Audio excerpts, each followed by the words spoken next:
down. Oh, death,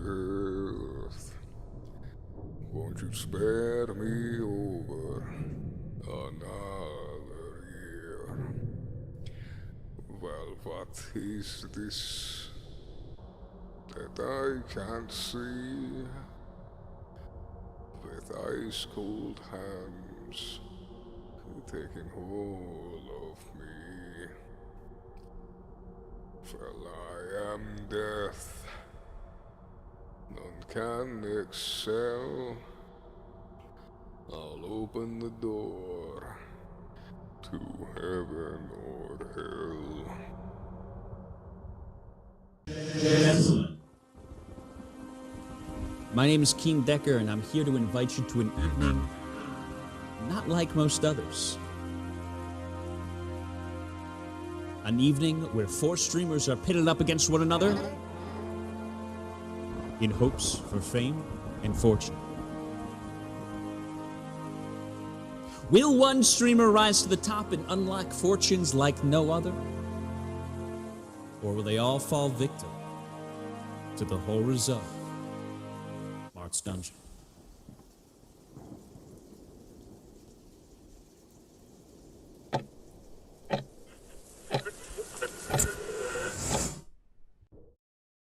Like 10 cents less per hour, I got you. Speaking about 10 cents less per hour, ladies and gentlemen, welcome to episode 33 of Marth's Dungeon. Hello. A little bit of warning. Oh yeah, no, yeah. Nice that we were even going to do sure, this. I'm pretty sure I did that. I don't remember. No. I'm still playing a video game. Well, you know what? Here we are. We, yep. Surprise. Life is like a video game trying hard to be. So we last left off with a, I'm pretty sure the entire episode actually encompassed this fight. The party ran into the Unholy One. Thames was kind of across the way here. He kind of yelled over to the rest of the party, asking kind of a timeline so he could figure out this puzzle here, and it awoke the Unholy One. And they had quite an interesting time trying to fight this creature. They actually managed to drive it back, take all the hands down. Thames jumped into the creature's mouth, stabbed it twice in the throat to stop it from screaming and resurrecting its hands. And as the episode came to an end, this creature, on its final kind of turn here in the combat, attempted to start to swoop down into the haze. And as the creature started to kind of come down to the haze here, Maxwell notices just not even just the movement of it, but just the sheer weight of it in general makes a sound as it starts to go down into a plume of this haze kind of puffing around it. And Maxwell says, Thames! Thames! And at this point, Thames is already in the throat of this creature with a closed mouth. So at most, any muffled kind of audio from Maxwell sounds like... Maxwell takes out his axe and gets an attack of opportunity on this creature as it is attempting to go down out of Maxwell's range here. So he's going to roll to attack. It also gives the Civilonian an attack of opportunity. Fuck.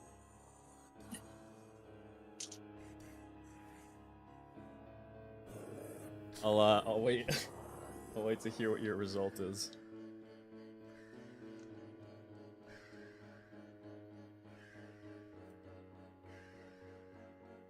Hang on. Nope, gotta use the Percy die.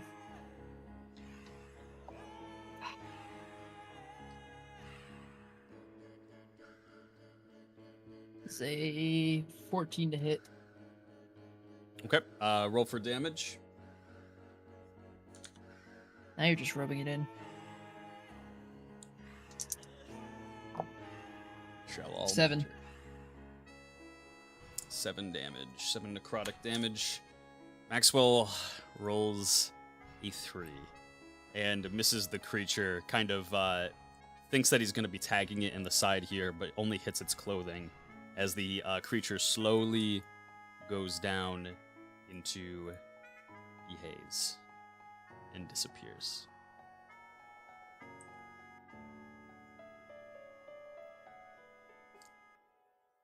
Maxwell runs to the side of the cliff here and looks down to see if there is any even lining of this creature that he can see in this this gloomy haze, but it's so dark and so thick that he can't see a thing.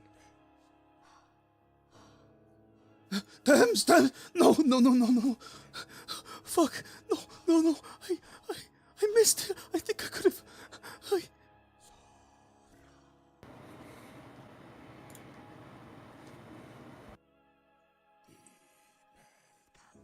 And Marth kind of runs over to Max and just also kind of gets to the cliff's edge here, looks down into the haze, and kind of takes Max to his side, and he covers his eyes and pulls him away from the side of the cliff here.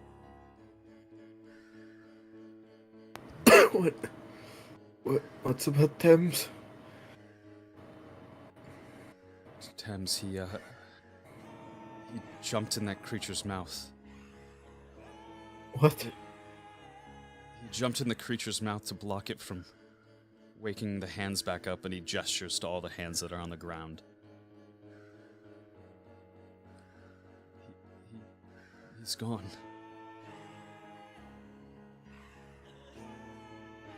What did he? What? Pivot, I don't know how to tell you this. I know you're very close to him, but Thames, he's in the realm of chaos. He slipped down with that creature.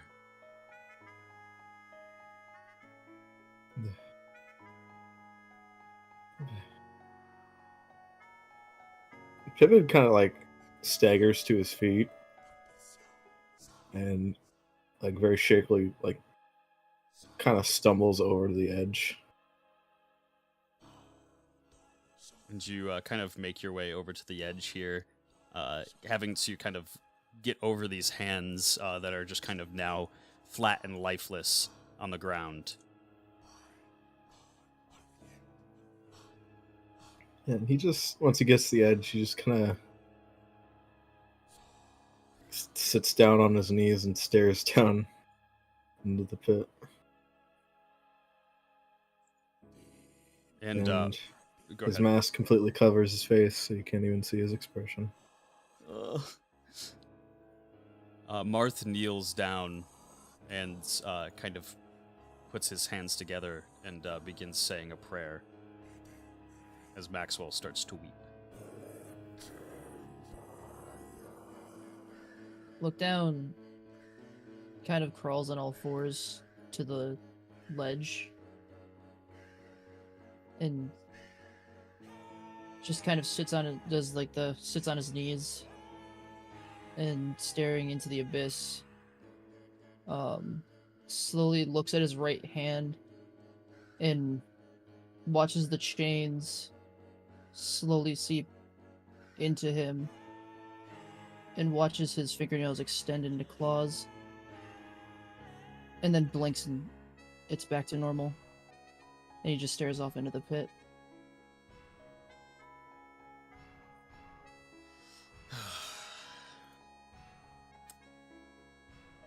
And Thames, as you are descending into the haze here, you have in kind of just a cross formation these two weapons implanted in the throat of the Unholy One, and you're holding on kind of for dear life as this thing is kind of lunging into the darkness. First of all, I need you to give me an agility saving throw. Or it's actually, sorry, give me a strength saving throw. Okay.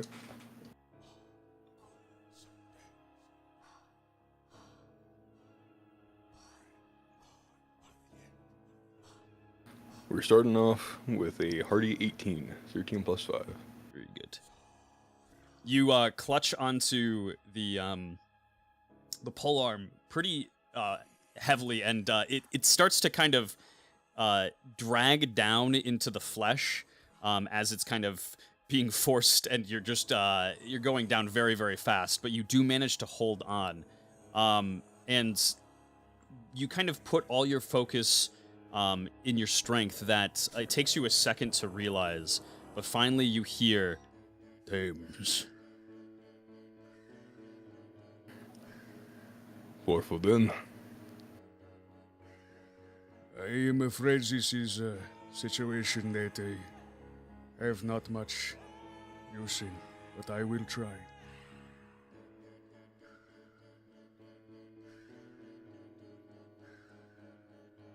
However, if I do fail, is there something that you wish for me to do? Any parting wishes? Make sure Penelope lives a good life. I will watch over her. I promise. And before... And his voice cuts off. And a couple of kind of like I want to say like maybe 30 seconds pass of just silence. The only thing that you hear is kind of the blood and the insides of this creature as you're kind of descending into the haze here. And after 30 seconds,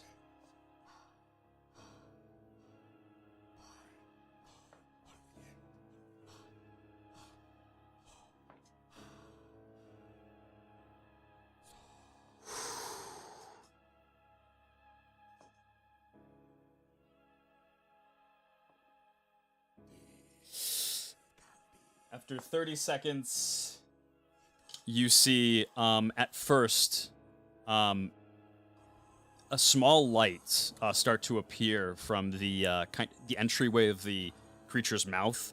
It starts to kind of open up ever so slightly, and you see light, as clear as day through this kind of gloom. And through it starts to reach and form a solid hand. And just as it's about to kind of reach you here, give me a just a dex. Dex check? Yep. Okay.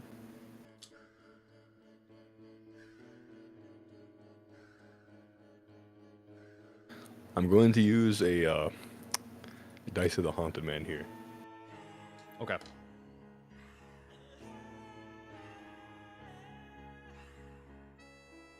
That is a 16.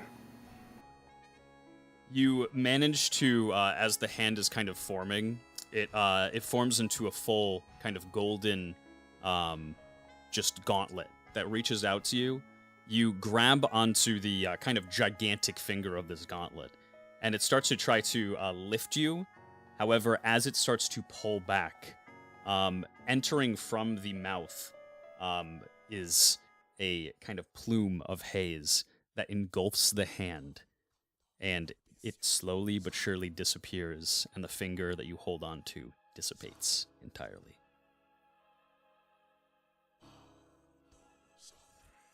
And you just, after a couple of seconds of silence once more, hear,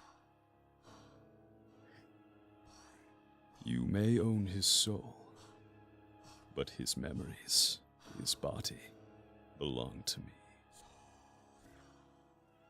The price for trespassing in territory."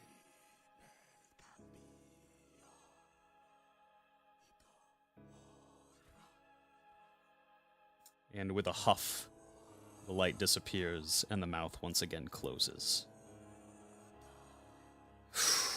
A small kind of looming fog that was taken in from the mouth starts to work its way down to you, Thames. Give me a divine saving throw. We're goated at these. Okay, average dead on. We believe. It is a 19. It could be one better. Perfect. Hey, everything's Um, good. You kind of, as this haze is coming down from the throat, it just kind of glides past you as you bring yourself to the side of the lining in this kind of esophagus, and it gets absorbed into the unholy one.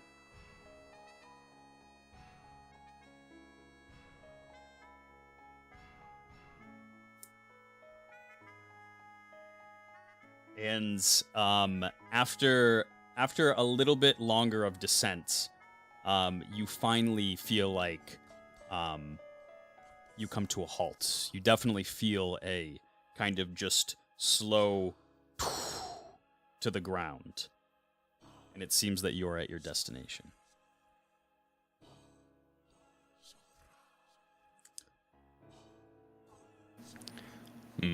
Do I still have my billhook and halberd?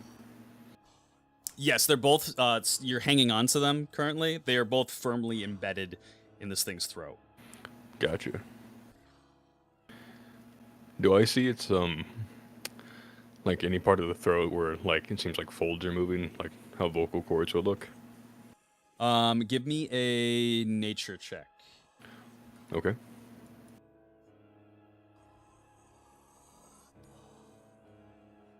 That is a 6. You kind of look around and you see a couple of things that may or may not look like you've definitely never been in somebody's throat before, so to speak. You've cut up a couple of people in your life, for sure. Your execution of Archbishop Redicith and the father, to name a couple. But you kind of see a couple of things that look like they might be folds, like vocal folds.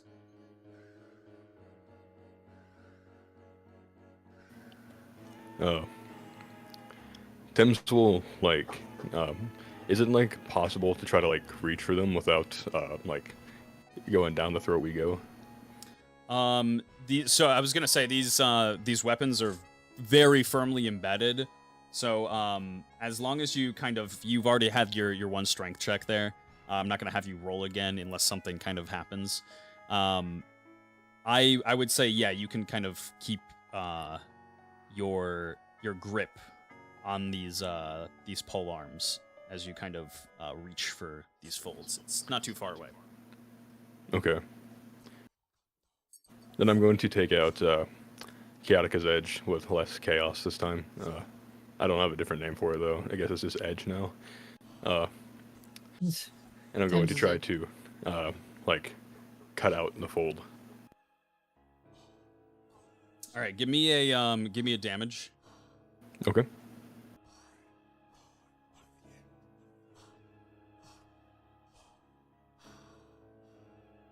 Fuck, I haven't used a D10. Where the fuck is it?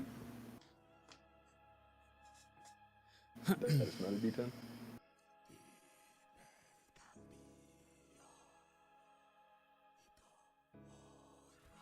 That is 15 to damage. Perfect. Yeah, you kind of just very carefully and articulately cut out these vocal folds, and you can add them to your inventory. Okay. Sorry, go ahead. I went to go reach for a D10. I was like, oh yeah, this looks like a D10. Then I rolled an 11. I was like, I don't think this is a D10. Wait a second, I think we're gonna fun. So you get the vocal folds, and as you cut them out, the creature goes to scream. It opens up its mouth, and once again, it seems like even more than before, this haze kind of just pours in its mouth. And give me a divine saving throw once again. Uh-oh. Indeed, I want to do it again.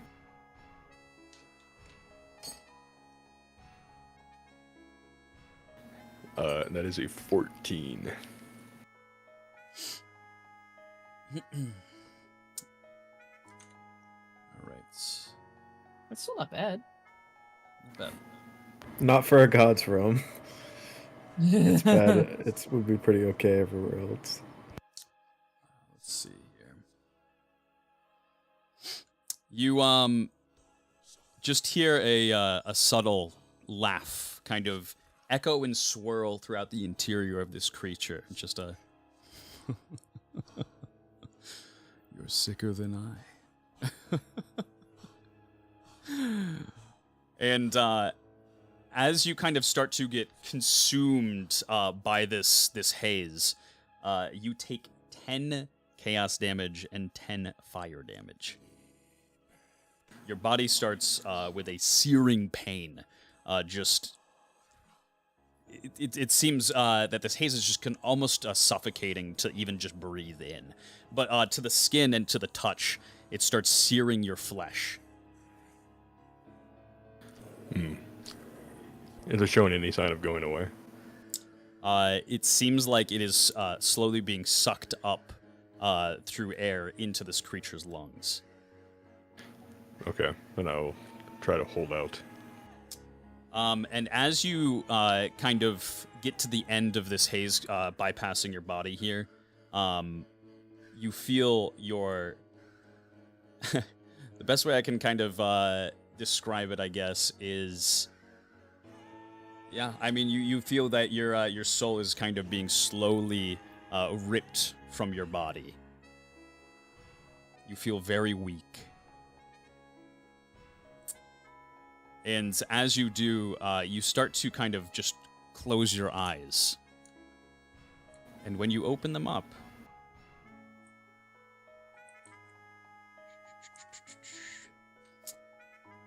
as you open them up, have to find the right music. Gotta set the mood.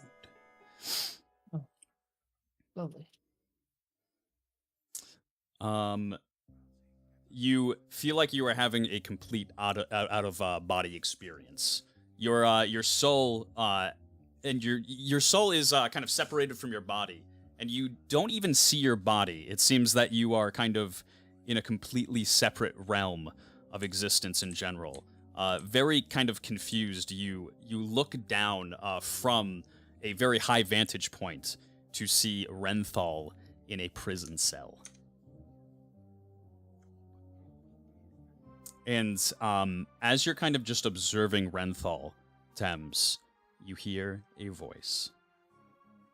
Renthal went to prison for 6 years. The Mechlite government found out about his illegal poaching and put him away for some time. Originally, he was supposed to be locked up for 10, but he was pardoned by King Desmond. He did so on the basis that Renthal would tame rare animals for him when he requested it. At first, Renthal refused him on the basis that his hunting was for no one other than himself. King Desmond didn't really enjoy that little rebuke and changed Renthal's sentence for life,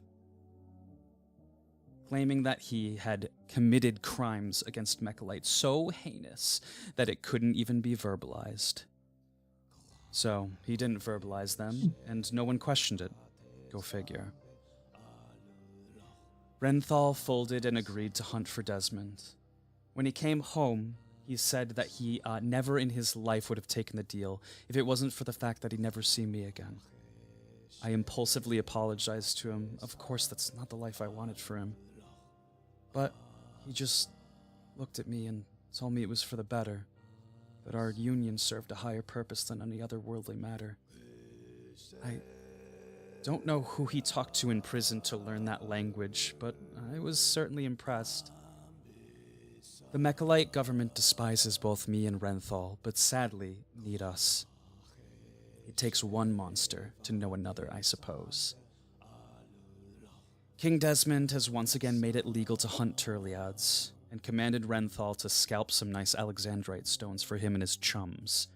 I hate this country. I wish I could just split off and live in my own little world with my sweet. But, alas, lucky me, the king has called upon me as well to make potions for his closest knights. Renthal went out this week for a dangerous hunt. Apparently, a large migration of Turliads are trying to cross the border to Pavtovia. Desmond ordered Renthal to stop all these Turliads whatever the cost, and has given unto him several of his finest border patrolmen to do so. I hope he comes home soon. And you see Renthal start to move out of his prison cell. And just in kind of the blink of an eye, appears in kind of a different area entirely.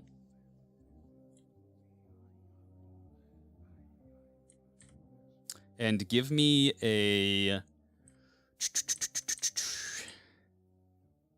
Give me an observation check, Thames.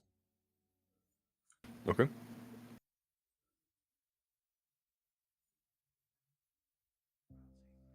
$17.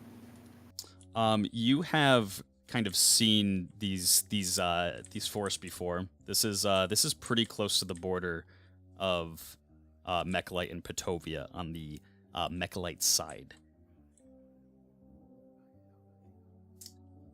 And you hear once again. 1 second.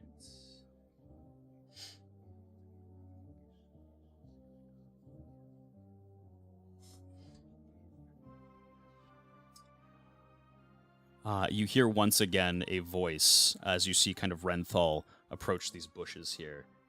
It says, Renthal had been posted up for a week on the border with no food or water, a final jab in the side by King Desmond for refusing his initial offer. Fortunately for Renthal, the wilderness was his open marketplace. Intel came in that Turliads were spotted attempting to run up the eastern end of the border. They were headed for Sianmar, a massive lake connecting to the two countries. His station was set indefinitely to the side of Hornbrook Road. Either he was to intercept the Turliads or waste away the rest of his days trying. The Mechalite Gestalm cozied themselves up in their stronghold at the entrance of the lake miles away. Renthal was told to fall back and notify the men as soon as he saw the Turliads approaching. However, much to the surprise of Renthal, the Turliads didn't even wait until nightfall to begin their march. At the head of their march, a muscular Turliad female. She was wielding nothing. Her people wielding nothing. and they appear on this road as they kind of start you can kind of just see it in their faces, Thames, that they don't really have any sort of enthusiasm whatsoever. It seems like they have no hope. Their morale is kind of crushed. Is that Fia by any chance? Yes, yes. You recognize this female Turliad as Fia. And the voice once again speaks. However, much to the surprise... Oh, wait, I did read this, yeah. Renthal, awestruck, approached the horde of Turliads before they came across the tree blocking their path. He moved from the brush and gave the female Turliad a menacing smile. You should have come at night. You might have been able to scramble and buy time for the freedom of the Greater Hall, he said softly. The Turliad woman stood and stared at the man, dignifying him no response. You know who I am, right? You know what it means now that you've come across me, don't you? He asked bluntly. Again, she did not answer. Renthal, frustrated, approached the Turliad and stuck a blade to her throat. The teeth of the blade caressed her neck with slow precision. Where are your weapons? Where are your fucking fangs? Give me a goddamn reason! Renthal, frustrated... Oh, sorry. The massive Turliad looked past Renthal. Her eyes...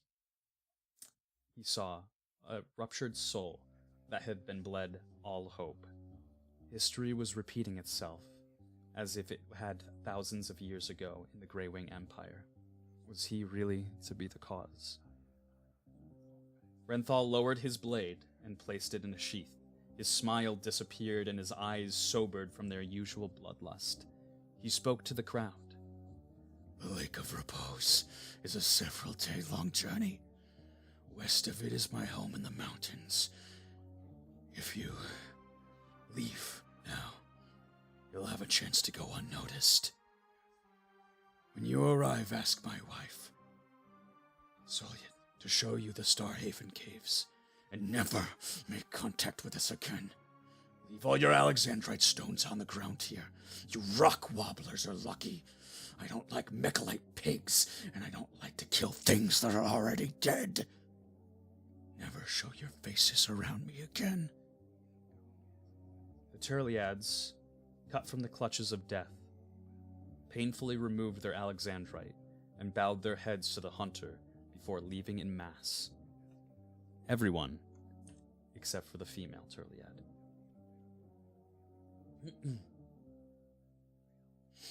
Renthal ran over to the woman, grabbed her chin, and forced her to look at him. Are you deaf or are you insane? Bitch, I said get lost! The female Turliad knelt to the ground and pointed to his side. Adorning his hip was a large collar, spiked on the inside. She reached for his blade, but Renthal did not budge an inch. She slashed her arm and tossed blood on his clothes. They'll want reassurance, she grunted. Renthal locked eyes with her. You know this means you'll never see them again. She said nothing. Simply stared. Then it's settled. You'll live with us. But these days, Mechalite has an eye of a dirty man for us. Daily scouting, progress reports. Hell, even servants are Mechalite like a lot. Wow, I cannot speak right now. Hell, even our servants are Mechalite lackeys. I can't promise you anything better than a shanty out back. She once again said nothing and bowed her head to have her collar placed, but quickly rose it in surprise at the sound of Renthal also cutting his arm wide open. He laughed maniacally with widened eyes. Behind them, a palpable contained insanity, like an alcoholic after his first drop of liquor. Like you said, reassurance. I don't chain anything that doesn't bite back. Give me a fight that's worthwhile, and I won't slaughter you where you stand.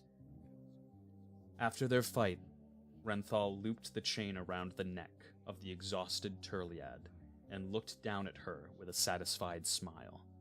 He picked up one of the Alexandrite stones from the heap and slipped it in his pocket. Now I'd say that's convincing. Come on, let's get going. We need to get you home. What's your name? Fia. And you just kind of all of a sudden just whoosh, like an impact of a bullet to your kind of chest, Thames. You wake back up and still have a firm grip on this polearm.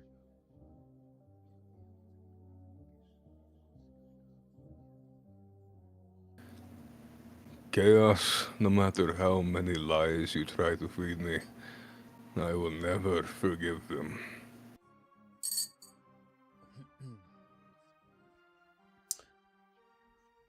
And the voice responds to you that was echoing inside this creature. No, I think maybe we'll have to see yet. And a mere mortal. I have no faith for that. And the creature, almost like it's being ripped, its jaws kind of ripped apart. It opens up and starts kind of just breaking. You hear cracking of bones as this jaw just gets ripped open further and further. And the voice says, I need a new pet. And you're lucky. Right place, right time, I suppose. And as this thing's throat gets ripped open, you see haze pouring into it now. Haze kind of just covered in blood. It just kind of splotches on your face. And the haze, which seems completely unescapable at this point, starts to pour down its throat. Once again, give me a divine saving throw. Okay. Thames, maybe you'll be as big as this thing.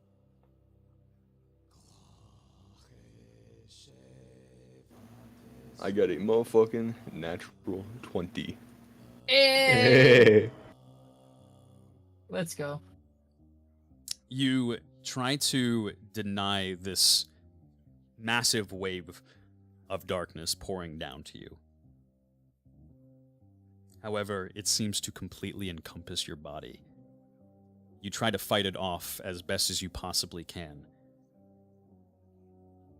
However, it overcomes you, and once more, you feel your soul start to separate from your body, and your mind starts to go numb. Your eyes roll in the back of your skull, and you slowly start to lose grip on the polearm. And once again, you awaken outside your body, miles above in the sky. Oops, second.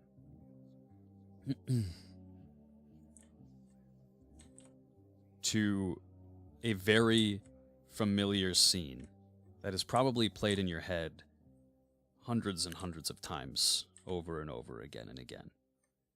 The day that you met Renthal.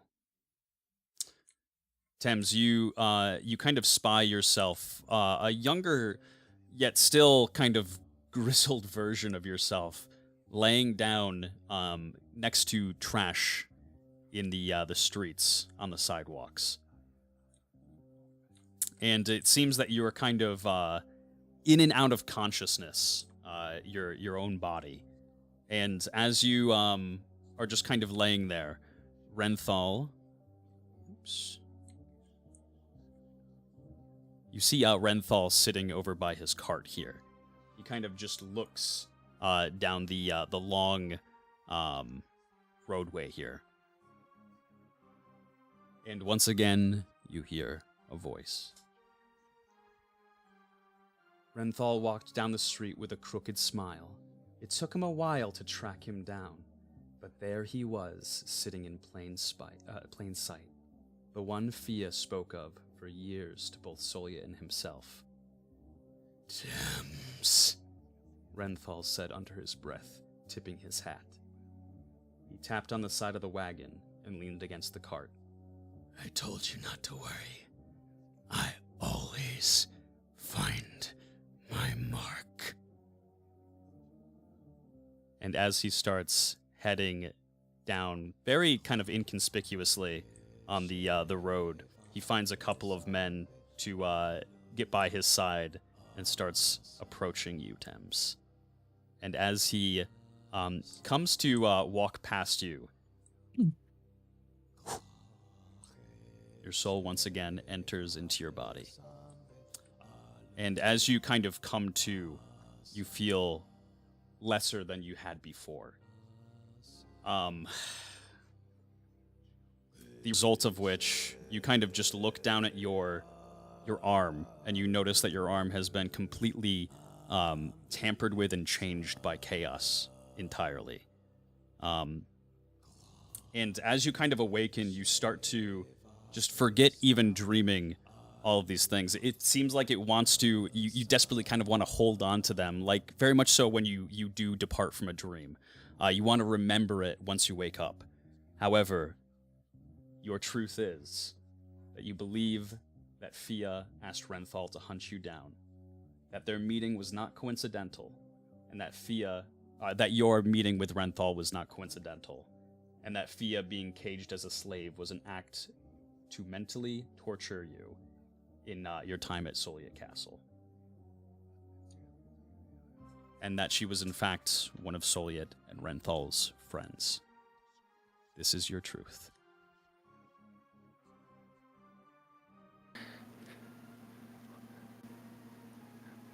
You show me my past to try and break me. For what purpose? I'm already dead, am I not? And whenever I look at my arm, does my arm look like it's infecting like the rest of me, like slowly progressing? It doesn't seem like your arm is kind of progressing, like it's progressing to the rest of your body. No, it seems like it's contained to specifically your arm. Okay, I was about to cut that motherfucker off.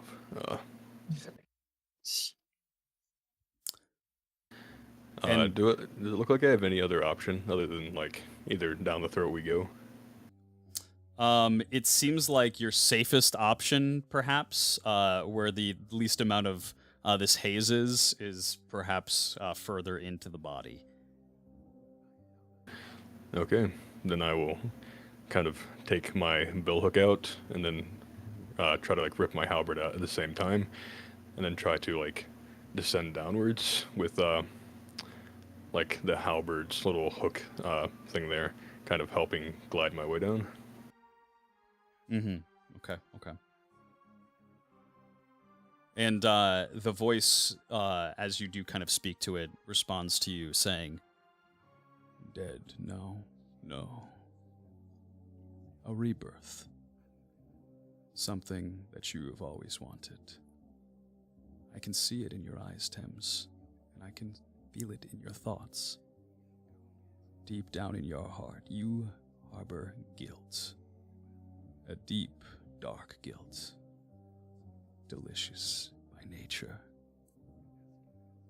If only things were different. If only you hadn't touched a drop of alcohol. If only you were able to save your brother, Thames. These thoughts haunt you, do they not? Perhaps once they did more than they do now. If that did not happen to me, there would be no hope for Petovia, for the continent that it resides on. I would not be there to help Marth, Max, Pivot, Look Down, Penelope, hell, even Agatha, and Abraham Drew. My actions haunted me, and they still do. But I'm where I need to be. And I would be in his fucking throat every single time over again. Well spoken, Thames, well spoken. However, you neglect to understand one thing.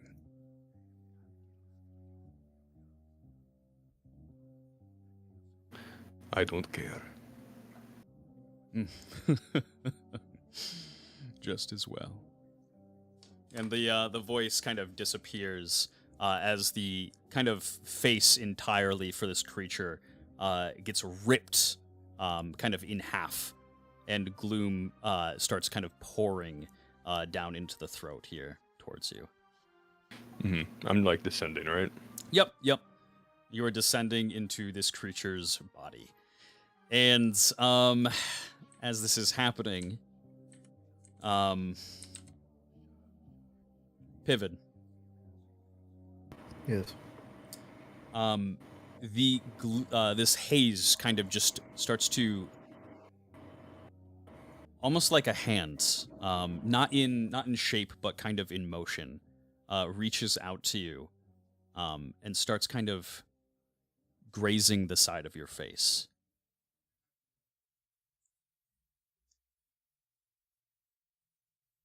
Its eyes kind of like dart back and forth to like look down on Marth and Max. Like, do they seem to react to this at all? Marth is kind of looking directly over to you, Pivot. It seems that he doesn't see anything. Yeah, Pivot just kind of reasserts his focus to the haze. O child of fleeting light and burdensome heart, what is it that you seek? What is it that you've lost?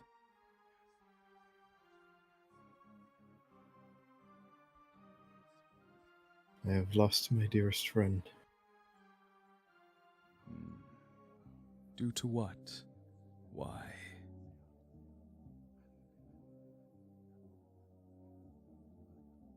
His own valor. sacrificed himself that he might protect us, and fell into the Chaos Planes. Should you have had the strength to persevere? Should he have had to do this? No. Were I stronger, none of this would have happened. O child of fleeting light, the power is already within you. However, it is being hindered.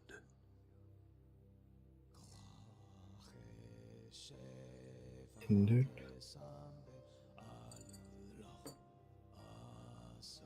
Your soul. It reeks a foul stench. Stench that weakens you.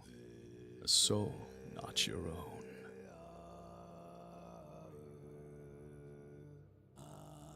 What? And the voice kind of just pauses for a second and says, Ask it yourself. I know that it has talked to you several times. The voice, the light? and as you say this, you kind of sober up in the sense that you kind of look around and there is no hand touching you. There's nothing reaching out to you at this point. It seems that everybody around you is just in suffering and sadness.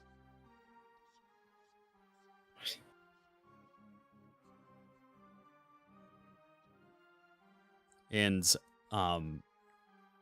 as you kind of come to, you feel a hand reach from above. This time, a very much so physical. Before, this was just a light that you kind of saw in your dreams. But this hand reaches down to you, and through it, and inside the hand itself is a kind of a plume of light that kind of, that as it is speaking to you, begins to expand and contract. It says, O child of fleeting light, the days have passed, and you've become burdened so.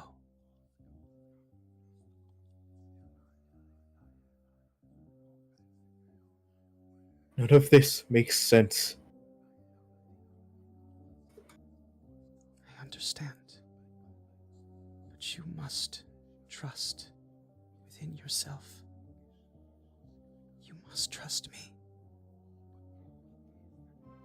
What is there to trust? Failure? Thames is dead.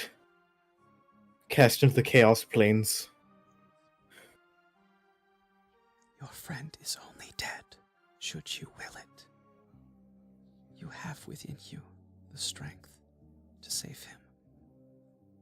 All you need do is fulfill your promise.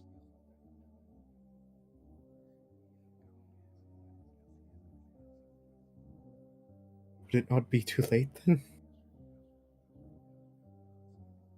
Your friend still lives. Deep down in the darkness, he resides. His body cannot survive long. It is not too late, but you must act now, before he forgets himself entirely. What do I do? Tell me. the voice kind of comes to a halt as within the hand itself. Here, let me give you a visual representation. Within the hand itself appears a bright, radiant armor. Cast it into the void. It will reach your friend. Fulfill your promise, and your friend shall be saved. No matter what this darkness tries to speak to you, no matter what promises it tries, you must always reject it.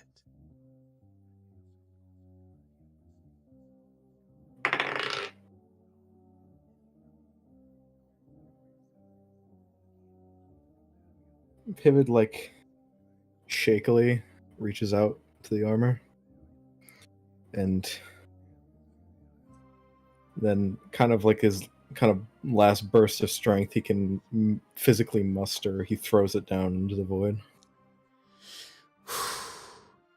And you cast this off into the void. And normally before, when Thames was trying to clear this this haze, it kind of just made a little pinprick and once again filled in.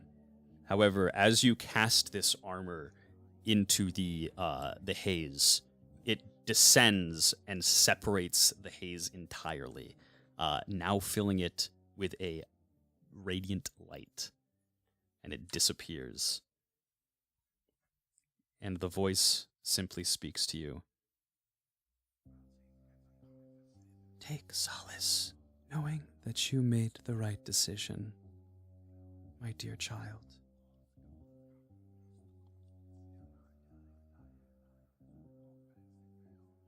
He will survive.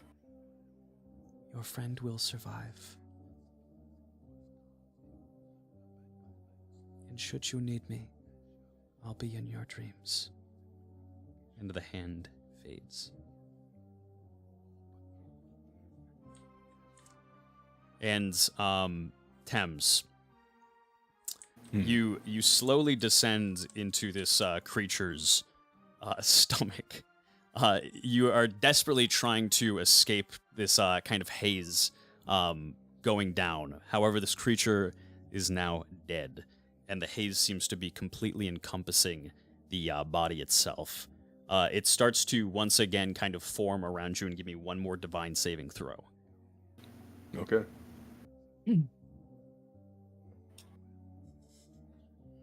That is a 15. Perfect. You kind of take your arm that is already infected and try to swipe away this haze as it's approaching you. It starts to engulf your body. You begin feeling extremely weak. Your soul seems like it wants to be thrust out of your chest entirely for good this time. Your memories, your thoughts, everything starts to fade. And as you close your eyes, you see a bright light. As I'm like trying to hold on to this, can I like say one thing? Yes, absolutely. I'll say, I do not care what you do, what is done to me, whatever I become. It is not me. Forfoden has my soul, and I will not die. Forfoden has your soul, but I own your body, and I own your mind. And good. I was gonna say, I would say go to hell, but I'm pretty sure you're already there. And the voice doesn't respond to you.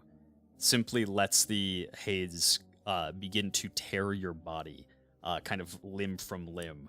As it does so, and you start to close your eyes, down descends a brilliant light that kind of separates the haze entirely, and your body begins feeling warm as this light gets closer and closer to you, much like the feeling of sunlight when it peeks from a cloud, fresh on the skin. I'll kind of like take a deep breath and go, is this more tricks? No, this is different. And yes, no voice responds to you this time. Just a simple feeling of warmth and comfort. And you feel your body begin to be lifted out of this creature's stomach. You are kind of passing in and out of consciousness. However, you do feel good. You feel happy.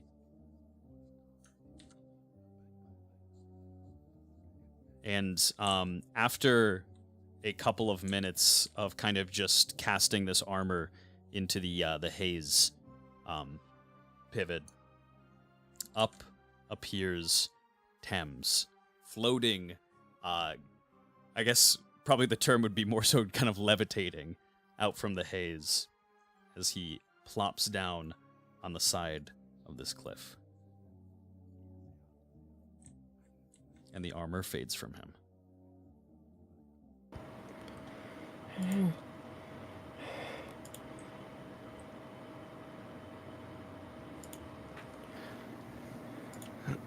What the hell is the Chaos Plains?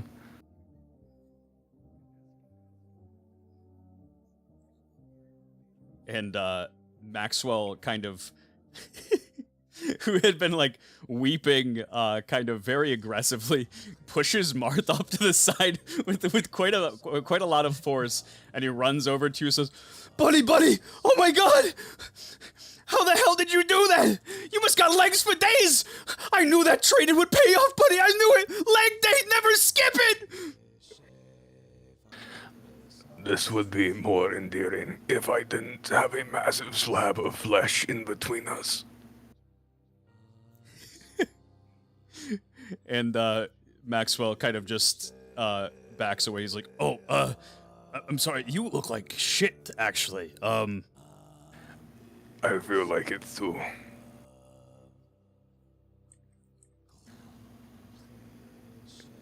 Could you all move me away from the ledge? I don't feel like diving again." And Max kind of comes to the side of you and grabs one side. Also, I don't know if you are muted, Josh. You might be. I am not. I did say something a while ago and I was muted and I was like, shit. Okay. I just wanted to make sure. Marth kind of runs over. He gets to his feet and kind of collects himself as he runs to the other side of you, Thames, and helps your head up. And he said, "You stubborn old turtle yet. How did you even manage?" I don't know. What was the armor? It didn't feel like Forfoden's work. And Marth kind of just very confused looks around and he says, I don't... Armor, what do you mean? I felt something bathe me in light, like I was wearing a masterpiece among masterpieces. It lifted me out of the Chaos Plains. But for Foden, I couldn't contact him, so it couldn't have been him.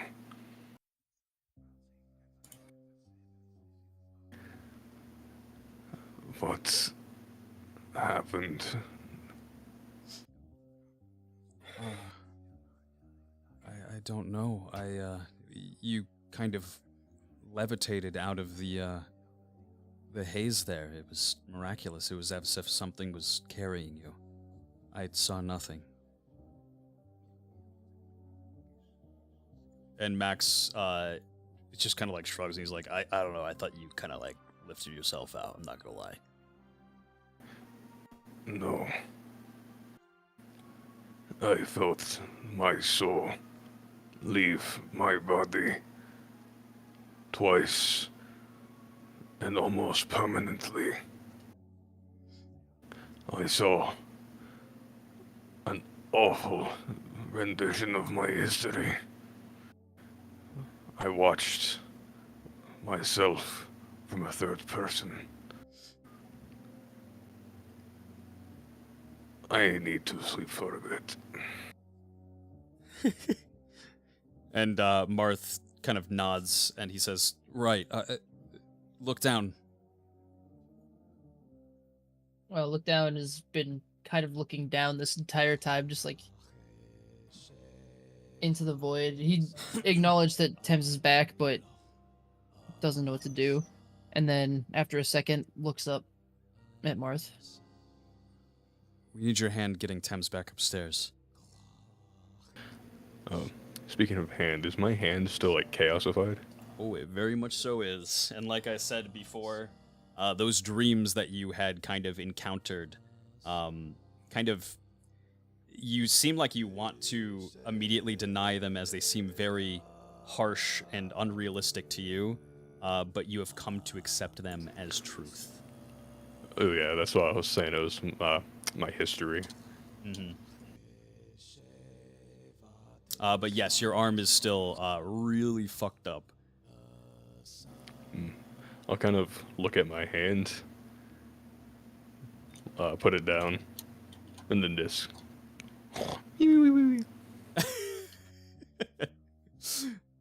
And yeah, as you go to snooze, you become complete dead weight in Mart's arms as he's holding your head up, and he's just kind of like. Look down, comes over and helps.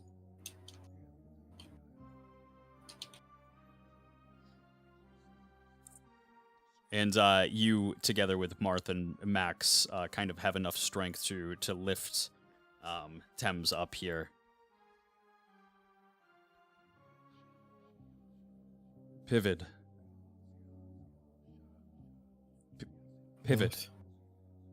Yes. Are you okay? Tem, you seem like you're completely lost.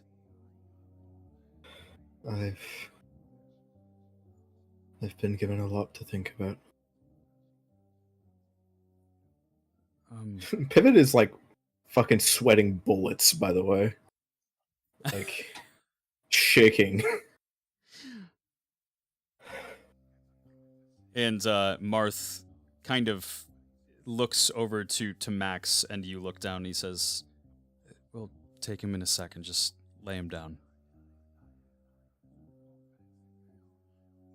And Max kind of backs away and carefully lets his feet hit the ground.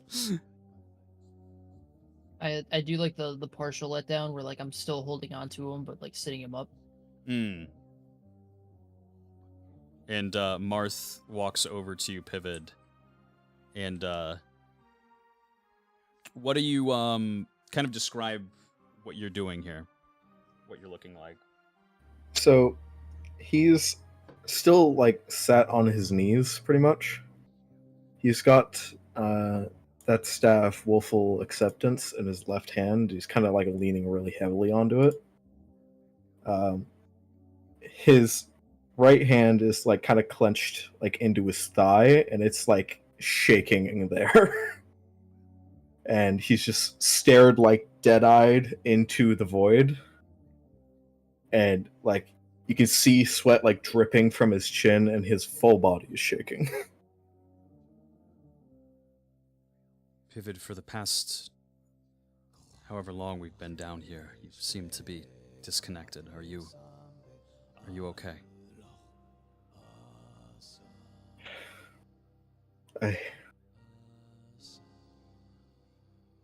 It's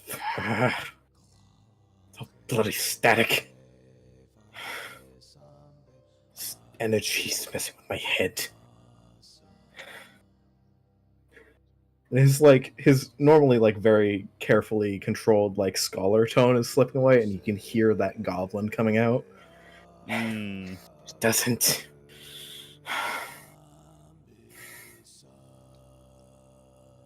I saved him. You saved Thames. Yes.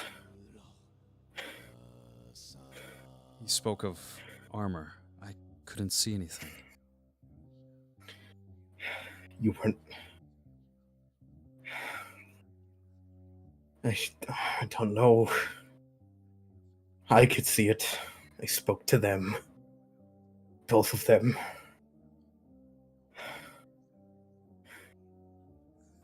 Who is that, Pivot? I don't know. Okay. Alright. Well, we've all been through a lot today. You more so than any. You went down. You need some rest. You might have hurt yourself. Get you hydrated. You'll get some rest, and we'll... If you're not prepared to be able to scout the border, we will scout the border. Don't worry, we have more than enough. I will be there. Okay. Take time for yourself. We'll...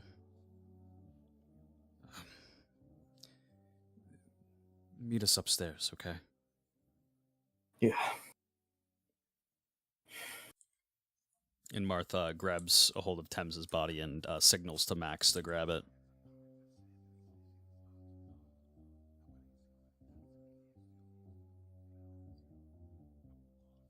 While they were over there having their conversation, Lookdown would have just been sitting next to Thames, even though he's asleep, and just say, "Friends keep leaving,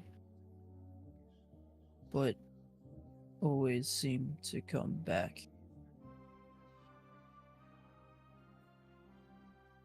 Doesn't make the leaving feel better."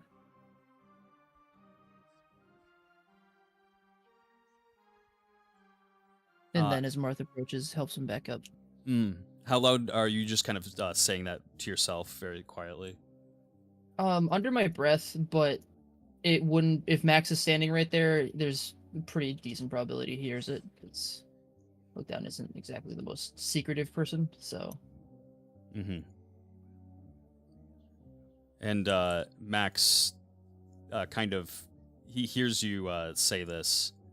Actually, you know what? Let me have him do an observation. I'll have it roll.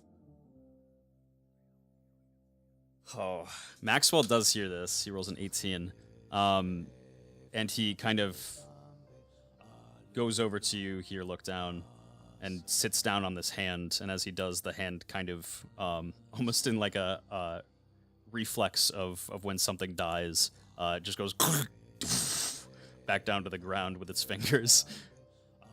As Maxwell sits on it, he says, "Hey, buddy, hey.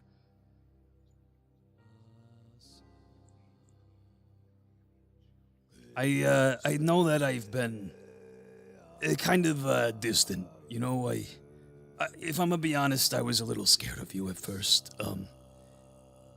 But I'm sorry. No. No. No, it's kind of like it's a me thing. I get spooked easily. It's from just my past, my dad, and the way he used to treat me. I get scared easily, and I push that onto others, and that's not right. But I wanted to say that I don't feel like that anymore, and you don't have to worry. If something happens, I'll be there to help. I'll be there to save him, and you know what? For what it's worth, I ain't going anywhere. and he puts his arm around your shoulder and he says, "And neither are you."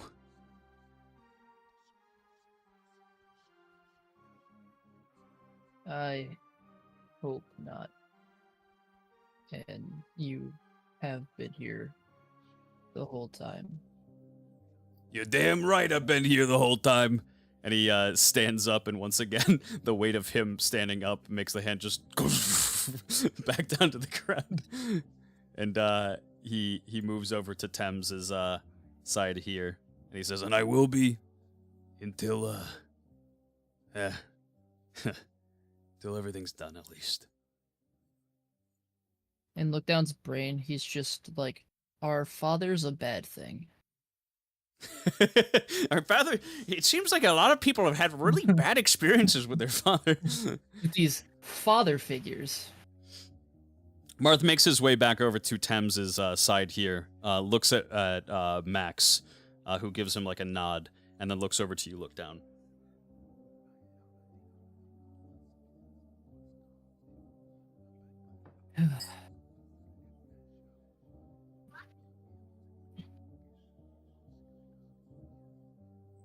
Lifting him up. Yep. And you all lift up Thames and make your way up stairs, the long journey up the ladder, carrying Thames through the distortion stairs, all the way back up to his room. And Pivot, what would you like to do? So, oh boy.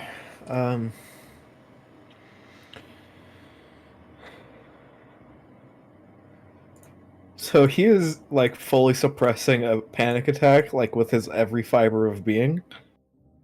And he kind of sits there for like an hour, just sweating, shaking, like internally screaming. And he, after enough time, just calm down and think logic, kind of robotically stands up. And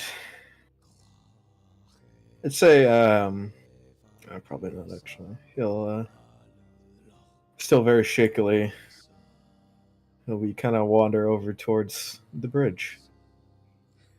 Perfect. You head over to the bridge, and it actually looks a lot better than this since Thames gave it a really good fixer-upper. The steps, that as you kind of just look down them, all seem to be extremely sturdy.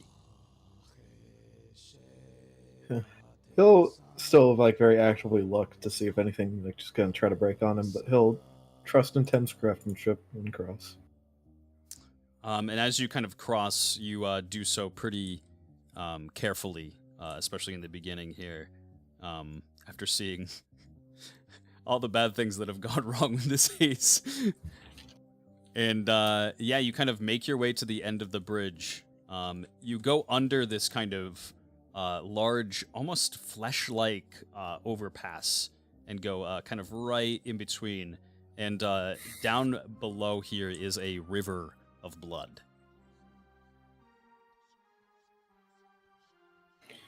So that's where all that went. Wonderful. And you, as you kind of make your way into this main area, you, do you want to step right into here? He's actually going to observe the tentacles, or the tendrils first, just to see what they're up to. It seems like as you kind of, give me a... So you already have definitely seen something similar to this or know exactly what this is. So no nature check is necessary. However, give me an observation check. Sure thing. It's a 24. You kind of look into these reachers, and it seems like there's an entire garden of them down here. It seems they've been well watered and well fed. And these reacher kind of vines, it seems like they are not really reaching for anything in particular on the ends here. However, in the center of the cage, it seems like they're reaching up for something that's not there anymore. Does the cage look like it's been damaged? Broken out of, perhaps? Yes. So as you kind of observe the cage, it seems like the cage isn't damaged. However, it definitely, you can see an exit of something very large from this direction here, as it kind of broke through the siding of it and then flew upward. Gotcha. A mystery for the ages. Knowing about the Reacher tendrils, they probably won't bother Pivot all that much, yeah? Nope. Yep. Since they're so well fed. So he's actually going to step forward and like investigate this kind of cable that's going into the cage. Yes, you investigate the cables here, and it seems like these cables, as you kind of look up, they are pretty long and kind of snapped here at this point. It seems that they were kind of broken forcefully, perhaps from the departure of the creature from the cage. Yeah, he'll go up to the edge of the cage then. He's gonna pull on the cable from this end and see if he can't drag it to him. From which end? Sorry. Like, so at the base of one of those, like, the gray blocks, he's going to pull on the cable so he can try and bring it down, like, to see what's on the other end. Oh, got you. So this is actually pretty raised up here. These are, it seems like these were all kind of down, like in a down position before, but now they are kind of prone pretty far up in the air here. But as you kind of approach the cable itself, you can see that it enters the the cage from here, and it seems like it was. Give me a nature check. Okay. It's a 10. The nature of the cables themselves and their full purpose kind of are unknown to you. However, you could kind of probably surmise from the fact that they were up above, connected to her kind of laboratory up there, that they was probably used for some kind of sustenance. All right. Having sated his curiosity, he will move to the table. Perfect. You moved to the table, and we'll go based on your previous observation check here. On the table itself, it seems that there are just quite a few kind of just drawings in general. It seems that there are a lot of kind of sketches, blueprints for just kind of the cage in general, and on the table as well, you see a large book that is kind of clamped shut. And as you kind of look at the front cover of it, it says "Gate Kept Surprise Mechanics" is the title of the book. Gate Kept Surprise Mechanics. This is a surprise tool that'll hurt us later. Can Pivot open the book?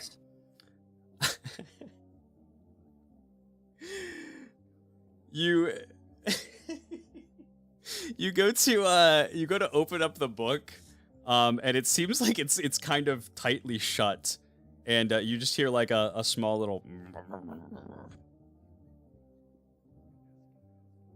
I would like to read your contents. Please open. Nuh-uh. Why not? You're not ready. Why am I not ready? Only Master, read the book. Show you're better than Master, read the book. Give money Your to master book. is Solyet. You know Solyet? Yeah, she trained me. Oh. She never said anything about you? She didn't really let me down here. Oh. All thing was a lot of like really cool stuff. I wasn't cool enough. You want in book? You get as strong as Master. You want to read book? You pay book. Gatekeep, surprise mechanic. And then it just stops speaking to you. Fuck. Nuh-uh. Didn't realize we went to a TCG convention. What the fuck? And Pivot's gonna pocket the book. And as you kind of look around this table, more so, it seems that there are a couple of like kind of various components and ingredients on the table itself, but something that absolutely catches your eye is a kind of a large sphere-like contraption on the underside of the table. Can I try to figure out what it might do before I start fucking with it? Yeah. Give me I will say there's probably you've never seen anything like this. You've definitely never seen anything like this. However, give me an observation check. Observation, not Arcana. Yes, just observation. Okay. 12. As you kind of inspect this large sphere, you kind of start to look around it. And are you touching it at all? Or you just want to kind of inspect it before you even reach out to it? Pivot's learned he's not going to touch weird shit Mhm. in Sulliot's basement without thinking about it first. You kind of look all around the sphere, and something that kind of strikes you, you definitely see on the kind of more towards the bottom side area, a flat kind of surface holding the sphere up, and it says the Sulliot Chamber.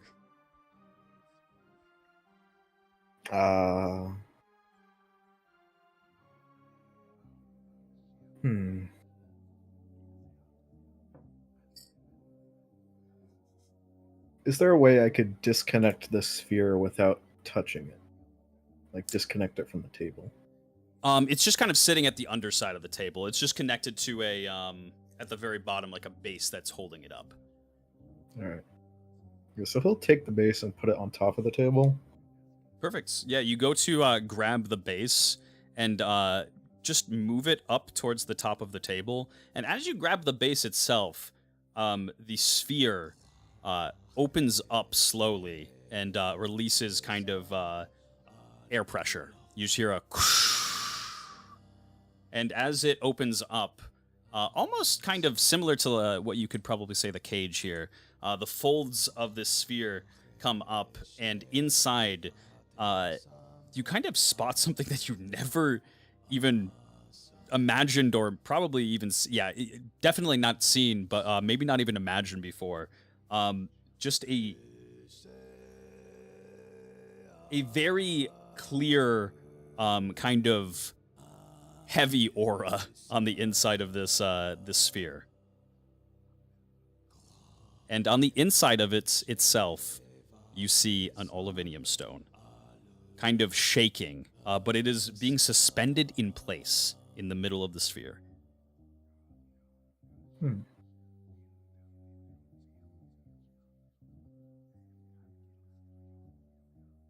Okay. It's just going to set it down on top of the table. You go to set it down, and as you kind of do, you get to get a better look at this thing. And yeah, so there's an olivinium stone suspended. It's relatively small. Like this one is barely kind of pebble in terms of how big it is. Which by normal standards, olivinium stones you want to be at least like 2 inches, because that is the proper size for you to be able to communicate through it. So this being a kind of a small little pebble-like olivinium stone, they don't really have a lot of in-world worth if they're not, large. Right. So it's kind of strange that it's kind of just sitting in the middle of this contraption. And on one of the lips of the sidings that got lifted up here, you can see that there is a kind of a small, like a little notepad attached to it. Good old look at the notepad. You look at the notepad, and this is the Sulliot Chamber. It is it allows you to refine olivinium, a contraption invented by Sulliot herself. I can send you all the uses of this contraption. Please do. Copy paste them. So it's spelled Sulliot like the normal spelling of Sulliot, or is it Soul, S-U-S-O-U-L? Normal Sulliot, so S-O-L-Y-E-I-T. Yep. Let's see.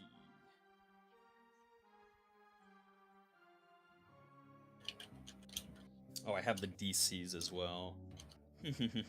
So it kind of explains in this tiny little notebook that you put olivinium inside of it, and you are able to with the right amount of kind of concentration through your magic to be able to refine it as an accomplished mage or magic user. There are certain refinements that are kind of definitive, and you can only have that specific refinement. And then there are other ones that you can have that one and a couple of other different refinements. For example, I guess I'll just send it to you. Yeah, just send me the deets. We can go over it.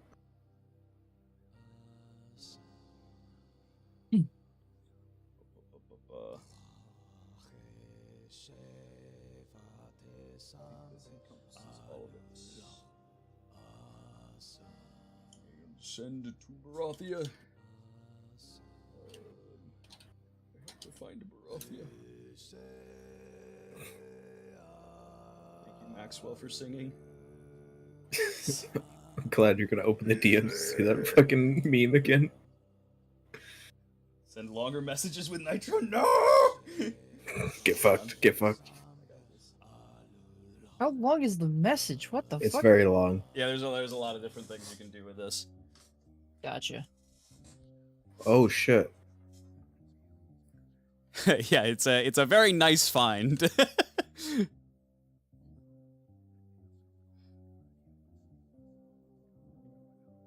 Oh, this is a trait that's given to the refined olivinium? Yep. If you are able to refine the olivinium given a proper arcane check, Right. yeah, those are the properties that you can kind of go for and get. If you fail, it will kind of make the olivinium incapable of being refined. Yep. Yeah, alright. Thank goodness you do everything right on the first try. No. We'll get there though. But it is also useful in the fact that you have use for small olivinium stones now. Tiny little olivinium.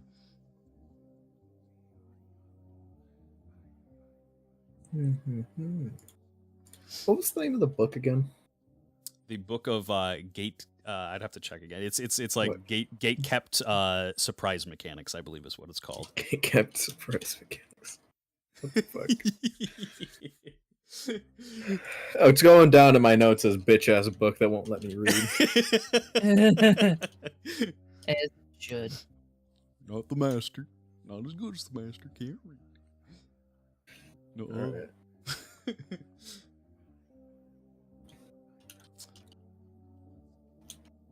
Okay.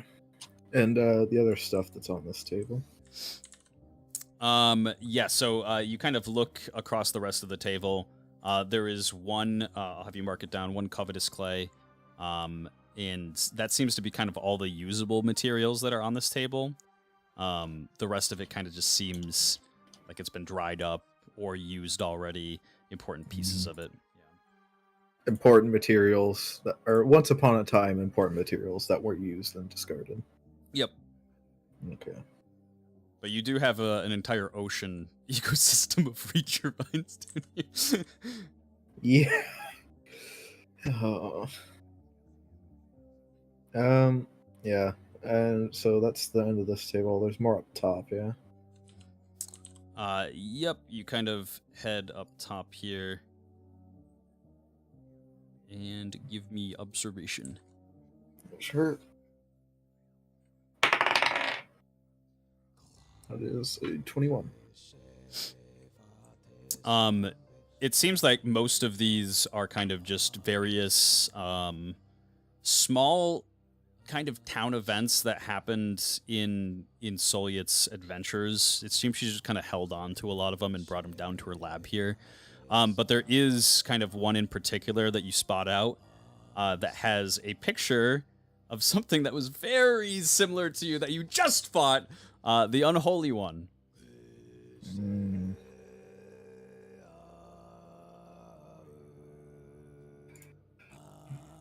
Nothing else super interesting here, just fucking town crier pages and magazines and newspapers. Yep, and then just it seems like an entry on the Unholy One itself. Does it list anything significant that we didn't already know, or? It states from TLDR, it states that the Unholy One came to Solyet while she was prepping this project after the Great Reset. So this kind of gloomy haze that was surrounding the area appeared one day, and through it, a creature that she named the Unholy One rose from it, and it attempted to sing to her, but she resisted it entirely, much like she had resisted the kind of urges of chaos and the voices from the unnamed god of chaos in general. This also tried to tempt her, but she kind of kept it as a pet. Gotcha. You know, in case we needed any other showings of why we should be terrified of this entity, but that is now a fucking dragon, by the way, in case anybody was, lost in the weeds.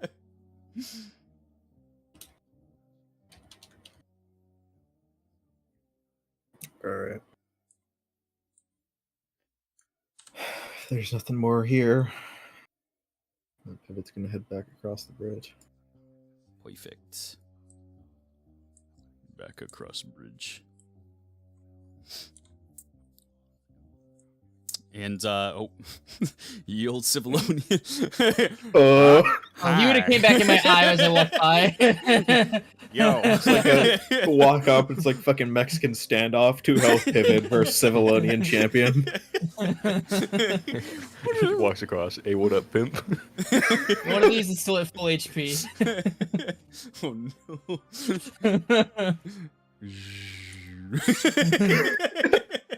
The Civilian just goes into its eye. Chills. Ah! God. In the plane! Sticks head in the plane chaos. And Doug's head pivots. and purple drink. So as you kind of, is there anything else that you want to do here? First and foremost, you've kind of scrubbed up pretty much everything that's here. There's nothing more to this weird ass throne, yeah. I already did all the checks related to it, I think. Yep. Alright. Yeah, then time to move on. As you kind of reach in and around here to this doorway, you feel an aura kind of just glow from your side. What? It is the kind of rumbling aura of an olivinium stone. Pivot will. Actually, he'll pull it out to answer, but he's gonna have his eyes closed, stepping into this hall. It's understandable. Let me bring you up one level, because I think I have this, yeah. Oh god, it's dark! It's dark! Disable fog, get rid of it! You were in the perp drink all along.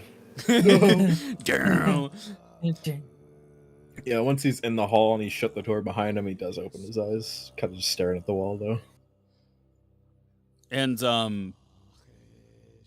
as you answer this olivinium stone, you hear on the other side, hello.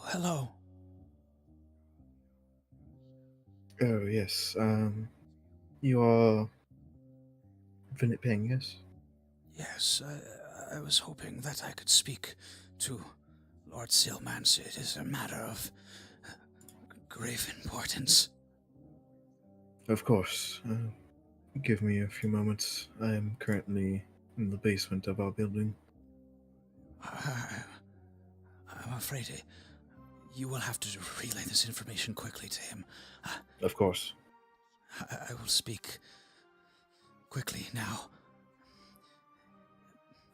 Tell him to give us a call back. However, our ships,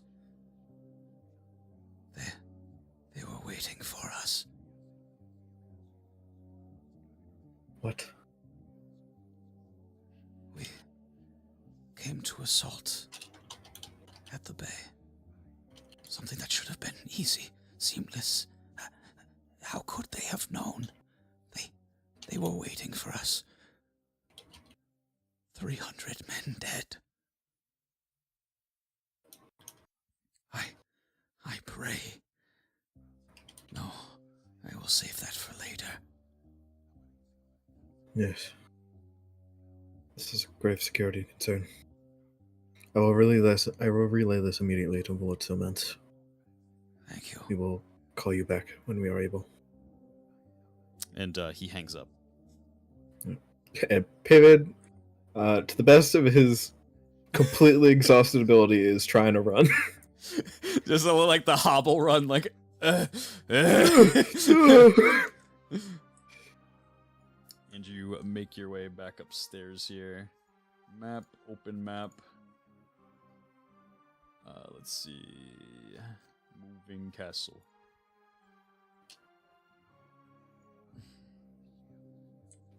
All right, yeah, woo!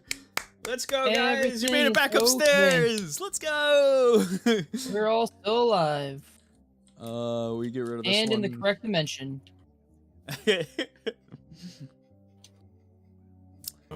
Tim's got a cool new hand, you know. You Did you say that Tim's had a hand job? Oh, Don't be suspicious. Don't be suspicious. You all kind of as this is happening with Pivot downstairs, you make your way back upstairs here. Thames, you have been brought over to your forge by these three gentlemen here. And as they kind of open up your forge, they see Penelope standing on top of a chair. It seems that she has something in her hands. oh no, she's reclaimed the hammer. And Marth, as he kind of enters with, I would say he kind of enters head first here, as he was at a. No, actually, I think it was Look Down was at the head. So Look Down, Look Down was carrying the bulk of it. Yep, Look Down, you enter first here. Spin this bad boy around, and you spot Penelope standing on top of a chair inside the forge. I just look at her and just say, hello. Hi. And then she spins around. She has gloves on and what seems like a kind of bent bar in her hand. And she sees Thames kind of being carried. And she jumps off the chair and kind of runs over and says, Oh, Thames, I'm covered in blood right now. Like head to toe, blood covered. yeah, it's a pretty bad sight. And Marth kind of turns to her and says, Penelope, you need to... Thames is okay. We're just laying him down to rest. We'll get him the proper care. Do you remember when you had that fog touch you? How it hurt? How badly it hurt? And she kind of looks at Marth and goes, uh-huh. It's a bit like that. It's not as bad, though. Thames is going to be okay. We just have to lay him down for now. I was just snoring his ass off. Oh, what the hell? and Penelope shakes her head. She says, I'll wait here. No. I hold on. and she runs over and gets on top of the chair and takes the gloves off and grabs the bar and brings it over, and it's attached to kind of a metal slab. And she hands, well, she doesn't not necessarily hand it. She comes up over to Thames and says, I'll follow you in. And Martha kind of looks bewildered. He's like, okay, Penelope, yeah. Did she bend to the bar? And she What is Penelope? I didn't expect this to be. You asked the god of smithing to give her a good life. True. Sir.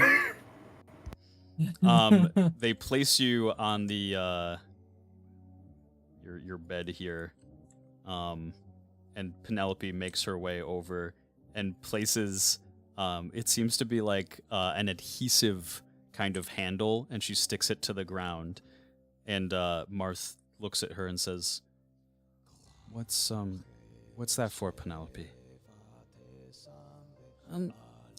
He always has a hard time getting out of bed in the morning, so I was trying to wait for him, but he was gone. You guys are always gone, so I had to.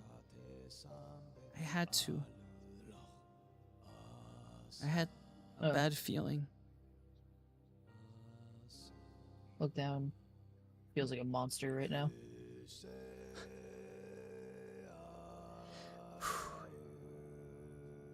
Bro, imagine if Thames was dead and you guys came back to that. That's why, Yeah. I'd be sobbing. You brought that up, and I was like, man, yep. And Marth kind of makes his way over to Penelope and kind of just grabs her by the shoulders and smiles. And he says, "It's gonna help him greatly. He'll be able to get out of bed much easier now. You know, he gets older by the day. It gets harder and harder. But really, Penelope, thank you. I'm sure he'll love it." And she smiles and nods. Mm-hmm. Now, Max. Yeah. Would you care to play a couple games with Max? I don't know. Like what? You guys can go outside for a bit. It's gonna be a while before we leave. So, take Max wherever you like, and have him. I mean, you know what? Play hide and seek with him. He's really bad at it. She's like, runs over and grabs Max's hand and starts bringing him outside. Random gyms encounter. No! Oh no. No. And Marth kind of backs out of the doorway and closes the door. He turns to you, look down, and says, "Thank you. We wouldn't have been able to get him up here if you hadn't helped."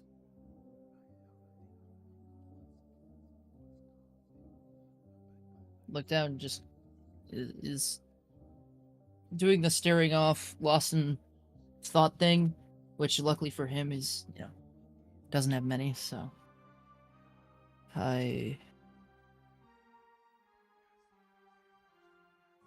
That was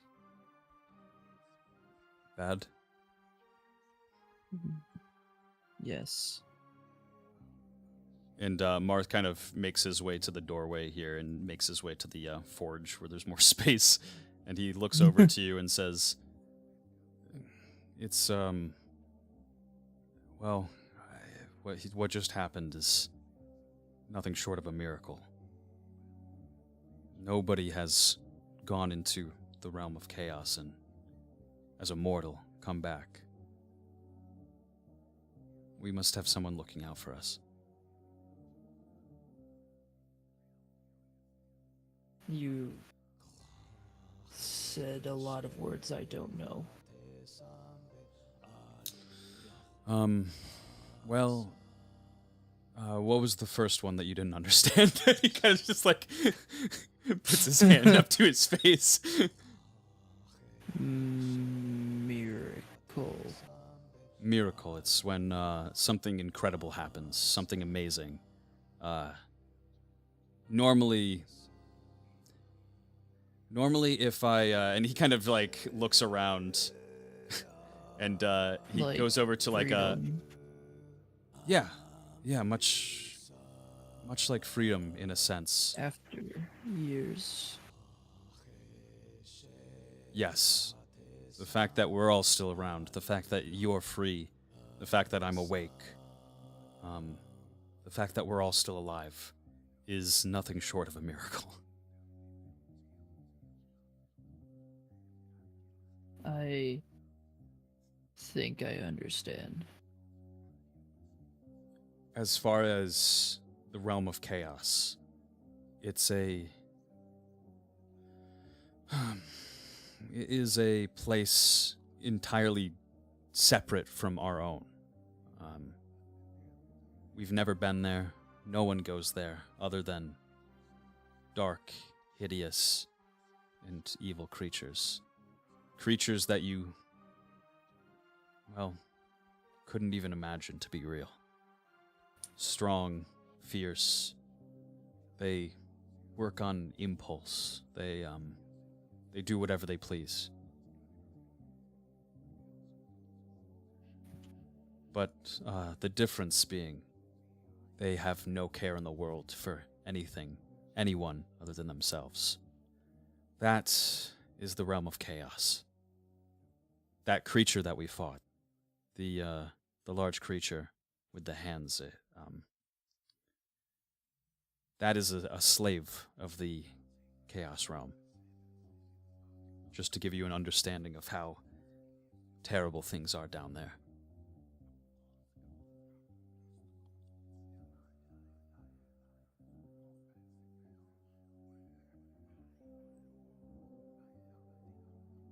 Glad Thames came back. I am too. He might be the first, and then he kind of like thinks to himself as he goes over to this door, and then just pauses. Second most stubborn person in the world, but he always seems to come through. And for what it's worth, I'm proud of him.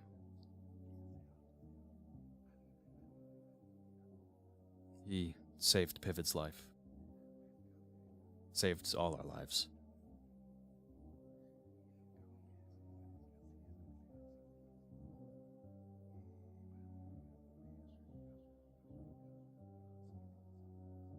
Hopefully won't have to again. Yeah, that's the hope. And Marth kind of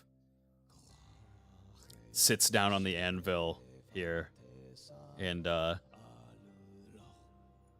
says, we'll be heading into Mechalite soon enough. Everybody's in rough shape, and I feel responsible for leaving it an option that we can go into the basement. We're probably in rough shape when we get to the border. How are you feeling?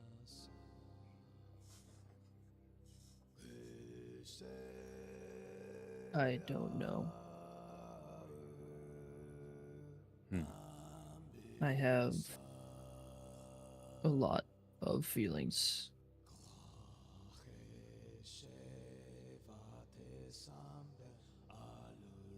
Physically, how are you feeling?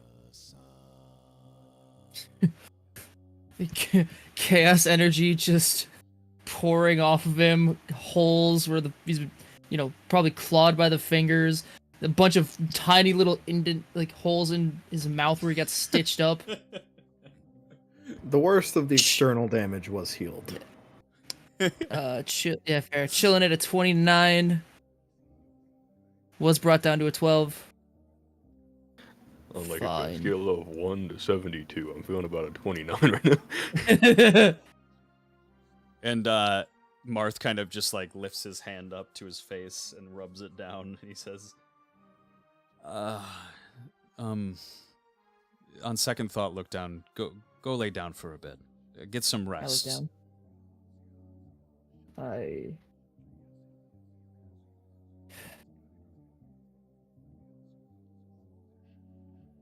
I will try.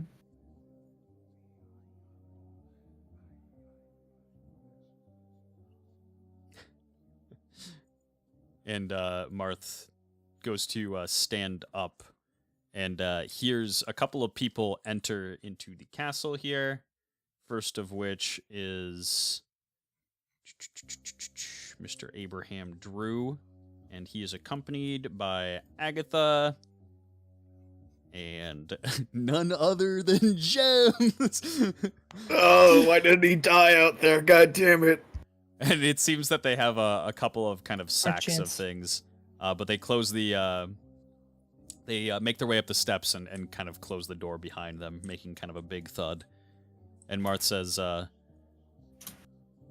I think the rest of the party is here. I'll go to greet them, see what they picked up. Okay. And he heads out. And what would you like to do, Mr. Lookdown?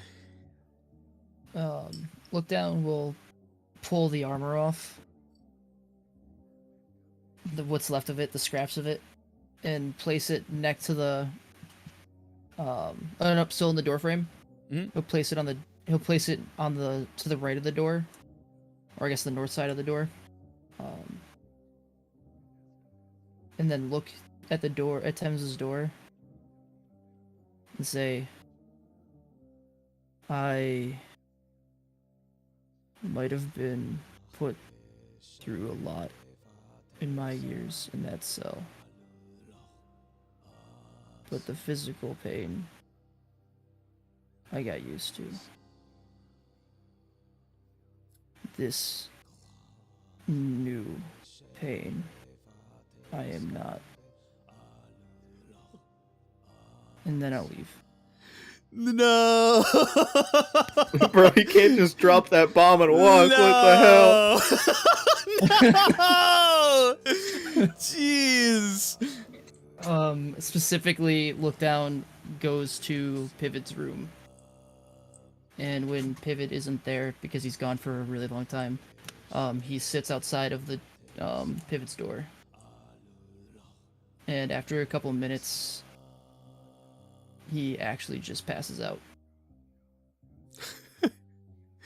Perfect. And after a little while, Pivot, you make your way up from the basement here. Like, he's got extra books, like a bunch of shit, and he's carrying the Solyot device or whatever the fuck. He's like, God damn it, God damn it, God damn it. Sees Look Down, just passed out in the hall, like, fuck, can't deal with that right now. Opens this door, puts the contraption, like, just to the side of the door, steps back, shuts the door, and he's head back up the hallway. you put everything down, and he just, as you close the door here, Orby! Don't touch it! You make your way out. And you make your way upstairs here, and Marth is kind of going through everything that these three have scavenged and bought in Bilms. Marth, Yeah. a word. Yeah. Give me 1 second. I'll be right back. Right now.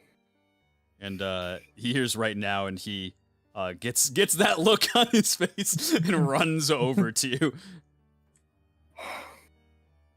As I was coming back up from the basement, I got a message from Vinit Peng.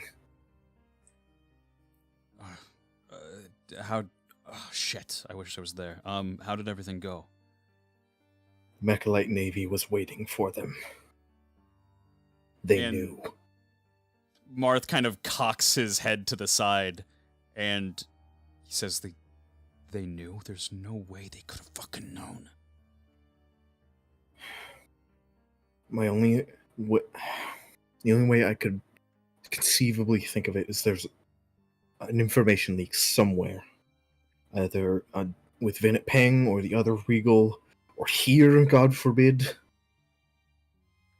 And you just see his face slowly but surely get more and more red, and his eyebrows sort of furl, and he stares across the room to Gems, who's smiling while kind of unpacking things. And Marth, under his breath, says, "Rat." With how quick the reaction was, I can only assume it was magical. We can test that later. And as you kind of say that, he stomps over and grabs God him by fuck. grabs him by the chest and pushes him, pins him right up against the side of the wall here, and he says, "What did I say to you? What did I say to you, you little shit?" Please put me down. I have a weak constitution. "I'll put you down, all right." And he kind of Marth!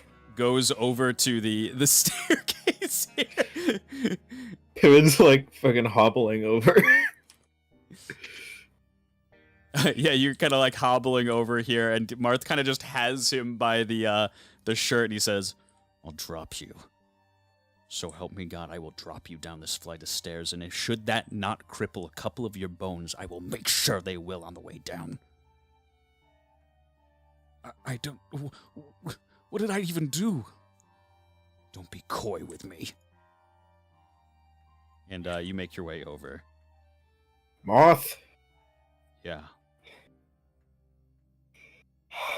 with the speed of the reaction, I can only assume that the information leak was magical in nature, communicated by Elvinium. And Marth spins him around and says, "Can you show me the Olivinium stone?" Yes. He produces the Olivinium stone and just kind of holds it out. And Gems, lay your hand upon it. and Gems kind of just like looks at you, he's like, "Oh God, would you mind putting me?" And Marth kind of like tosses him off, and he reaches over to the Olivinium stone, and it shows no sort of effect whatsoever.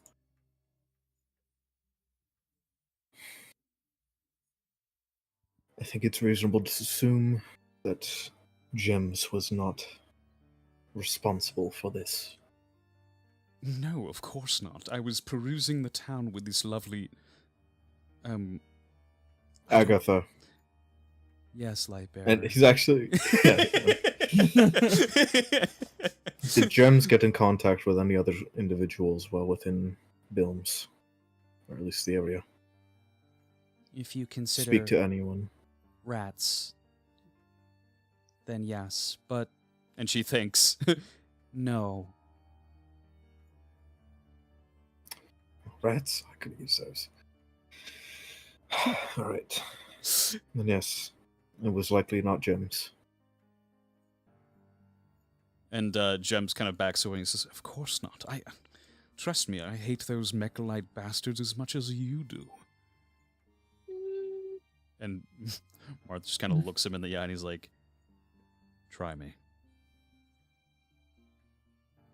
And he kind of reaches for Gems's knife and puts it in his hand, and he says, he kind of just has the knife in Gems's hand, is holding his wrist, and he says, "So help me God, Gems, if you are lying to me, if you're a little rat," and he kind of brings the knife right up to his throat, "I will make you regret it for the rest of your goddamn days." We understood. Yes, of course. And he lets go of Gems, who's kind of like, there's kind of like a couple of tears that are forming in his eyes because he hates being in these situations. He's like, Now, if you'll excuse me, Hey. and he To be fair, starts he's to usually walk the one that's away. putting himself in those situations, but I mean, you know, this one will you give win him a some, you pass. lose some.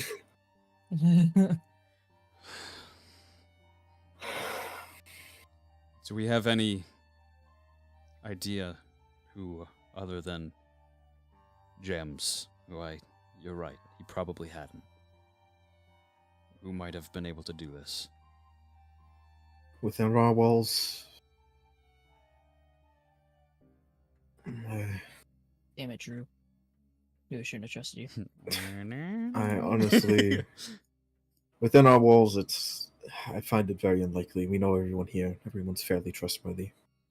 The only one I could suspect potentially is Drew, but I frankly find that hard to believe. The old man. Yeah. I would... And he kind of looks over to Drew and he says, "Abraham." Yes, what can I do for you?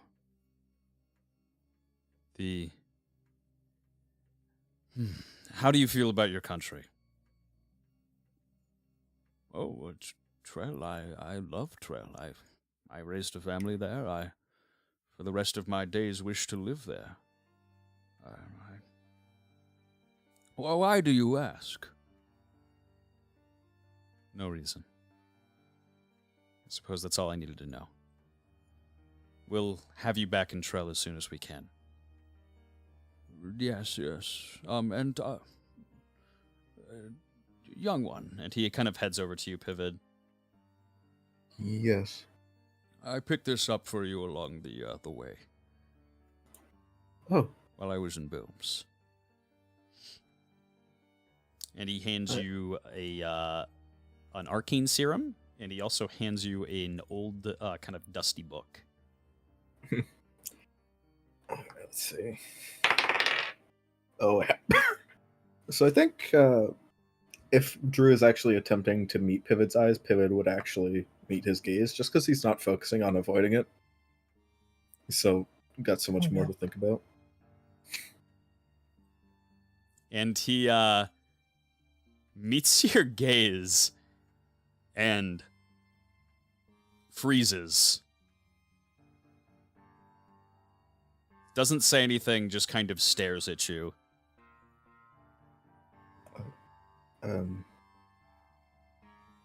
Abraham?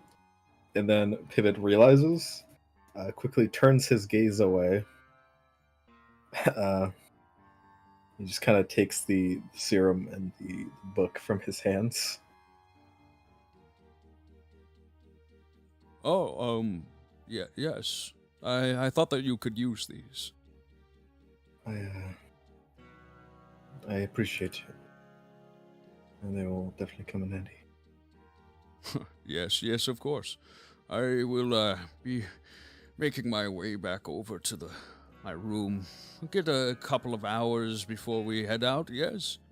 Looks over to Marth. Yeah, a couple of hours. I'll notify everybody when we're ready to go.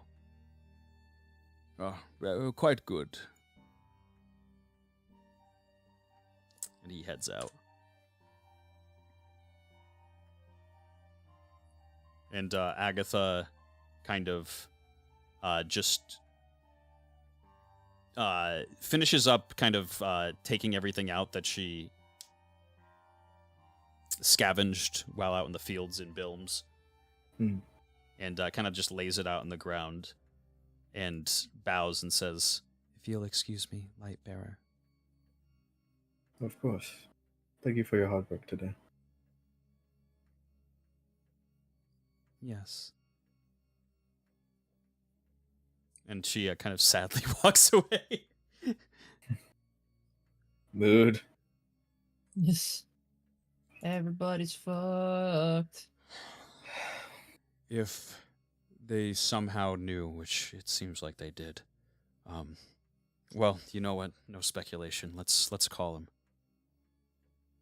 From what I was given, the report was 300 dead and large parts of the Navy were damaged. God. Yes. I'll make the call now. And you call. And are you opening your eyes this time? Yeah, but he's only keeping it to the 5 feet, just so Okay. he can see Marth. Cool. Let me grab Vinit Pang. So you know the fact of how fucked up everybody actually is? Everybody looking a little bad. Everybody looks half alive. Basement time gets spicy. Castle. Pivot's like literally dead on his feet. yeah, Pivot's looking real bad. Pivot has 2 HP. Pivot has 2 HP and has been dead. You call and you're kind of giving it everything that you have here, Pivot, just to keep this connection going. So you're just kind of barely keeping your eyes open, and Marth sees Vinit Pang and quickly replies, I got word that things went sour. Vinit Pang. How did they know? I was hoping that you might be able to tell me, Zilmance. I find it quite odd that you show up at my doorstep. claiming that you have men outside my city, waiting to breach our gates should we not speak with you. All these forceful tactics, and now this. No doubt in my mind that this rat came from your side.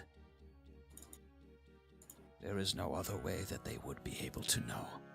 We have had nothing but acceptable affairs for so many years with Mechalite. Sure, we were not on the best of terms, but nothing violent. Never would it come to violence. But then you come along. How do I not know that it is you who set this all in motion? I assure you, Vinnipang, I would never want anything to happen. No harm to befall Trellin, your people. You. It's inexcusable. We will get to the bottom of it. In the meantime, I can only offer my apologies. We will not let them harm you and your people anymore. For now, stay out of things. I thank you for offering a distraction. We will cross the border as soon as we possibly can. I will get to the bottom of this, Vinnipang, and I assure you, nothing like this will ever happen again. He's going to roll a persuasion.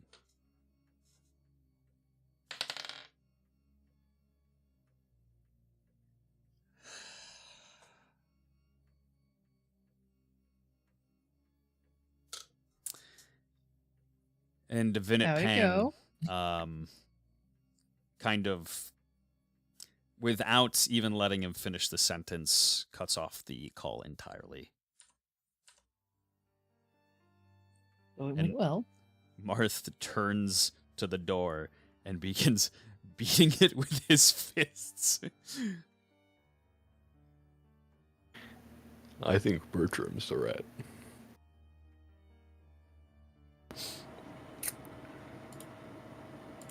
Seems our enemy has made their move. We can only hope that. And he kind of just brings his fist back to his hand, his other hand, and folds it in. That their distraction was enough to give us any sort of reprieve at the border. My concern Yeah. is how deep this lies. If the full details of the plan were leaked, the force we might face upon the wall might be far more significant than even the normal War God. We'll have to proceed with even more caution this time. We may not be able to cross the border right now. But that is for a couple of hours from now. Time will just have to tell.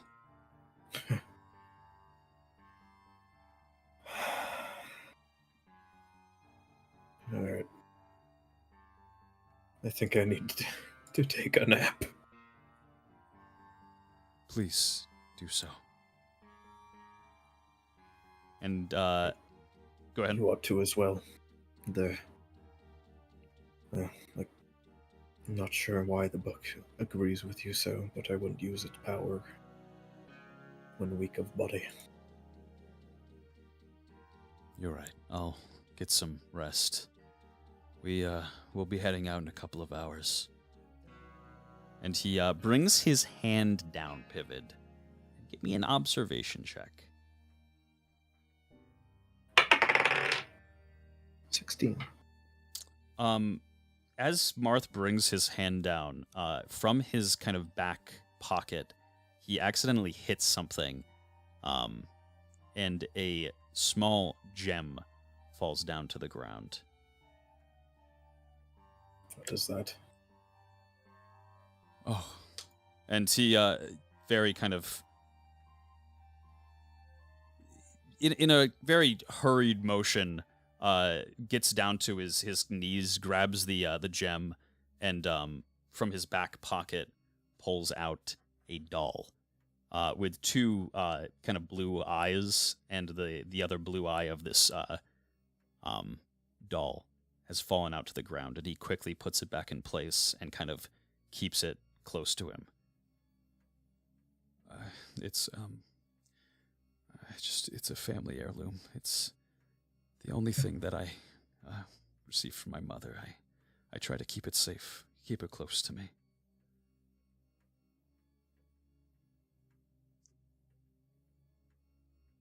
Got it well. There's a lot of forces out there that won't try to take what's precious to you. And he kind of smiles and says, "Well, I'd like to see them try." And he makes his way back over to his room. I will. I've been doing it my whole life. He's gonna turn and head back to his room. You head back over to your room here, and you see Look Down just kind of resting up against the side of the wall. Bro's staying up by sheer willpower right now, so I'm just gonna roll a will save. It's okay. Okay. You can No. go to bed. He nat 20'd, so he's gonna. Oh my god! What a fucking trooper! It's like an audible sigh, but he goes over and shakes Look Down's shoulder. Looked out, just opens his eyes, like that dead ass, just like doesn't react, doesn't move, just eyes open. You wanted to see me? I wanted to see if you were okay, but fell asleep. Sorry. Yeah. Sleep's usually a good thing, especially after all that. I'm doing all right. Look Down, stands up. Then you should rest. That's the plan. I think your bed's probably going to be a little more comfortable than the stone floor. It's funny. I never thought I'd know the difference. But it is much better.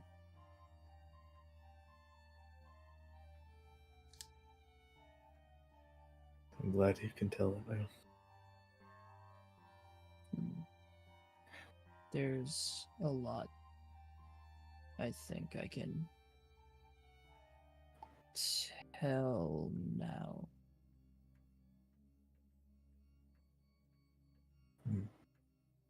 And like at that, you just see confusion over Look Down's face. Not at the understanding, but just at the fact that he said it.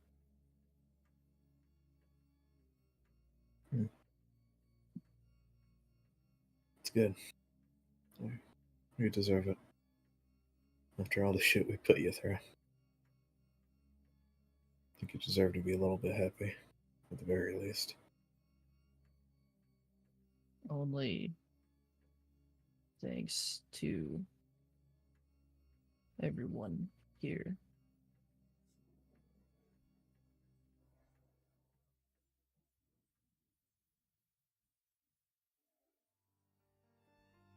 Do you need an explanation of what went on down there? I knew a lot happened. And it would have been hard for you to understand. There's a lot I don't understand. Marth told me about miracles and chaos plane.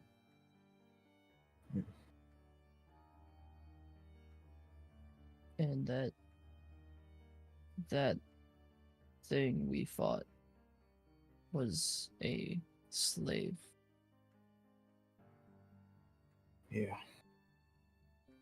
The lowest on their totem pole, I guess. I'm conflicted. How's that? I want to free it. But after what it did, I don't know that I want to.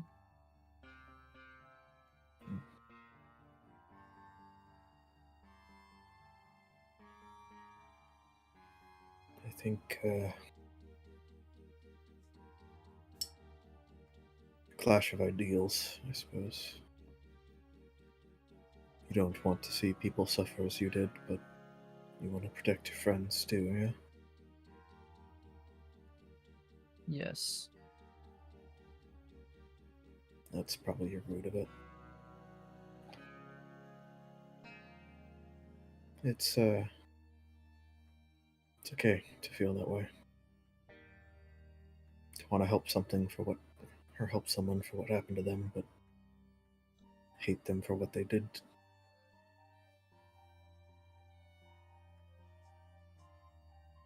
I guess so.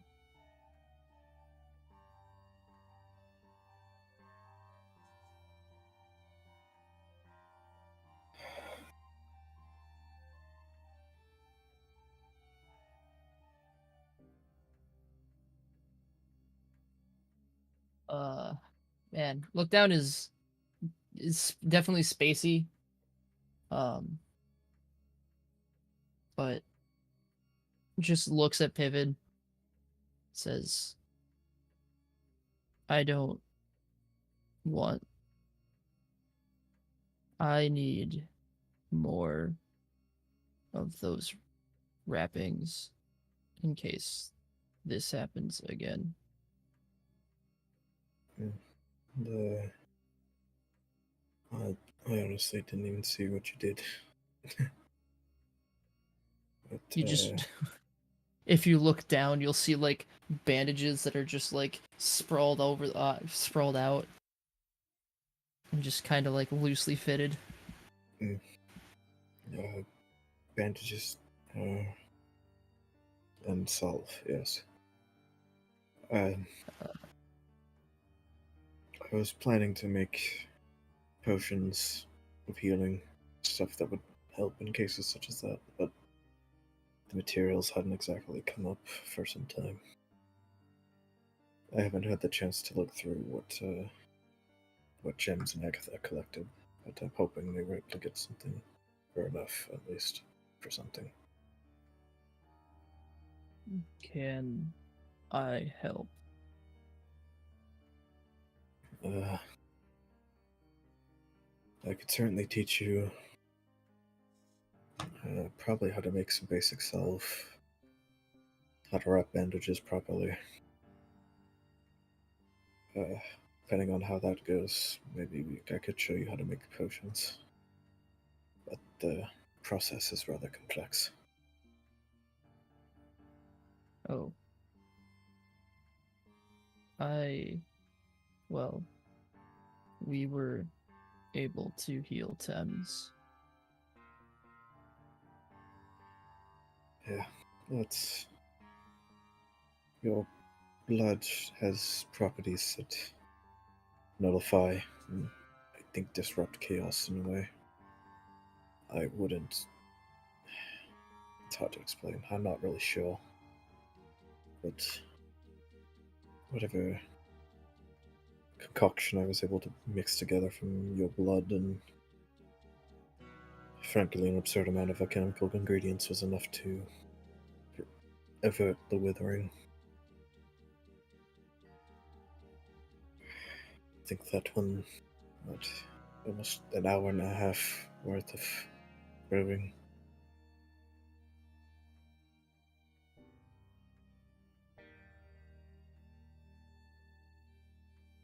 Most Most potions are pretty straightforward.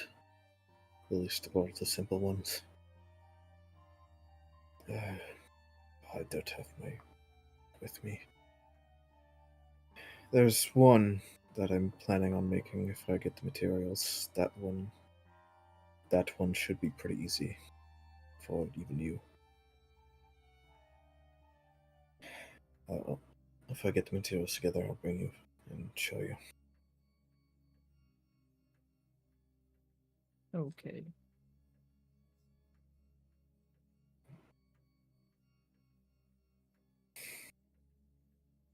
I just don't want to have that happen again. Right.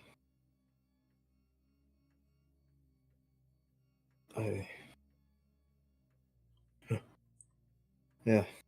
Nobody outside of me really has anything that they can do in that kind of situation.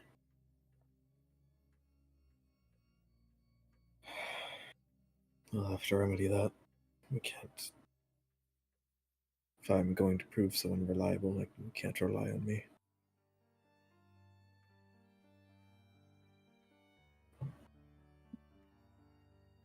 I already do.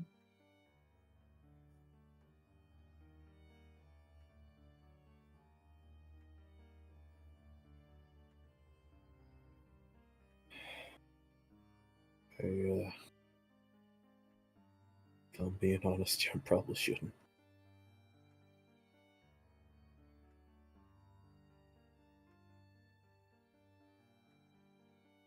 Look down, just stares at you.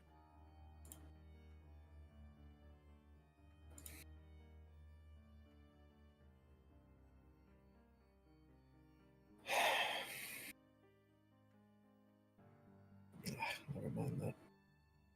Was there anything else you needed? Look down.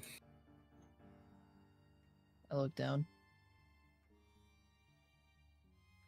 No. Alright. Then you probably ought to get up to your bed.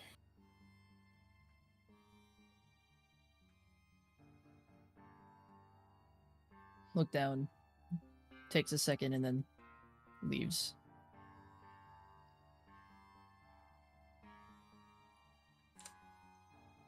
Have a good rest.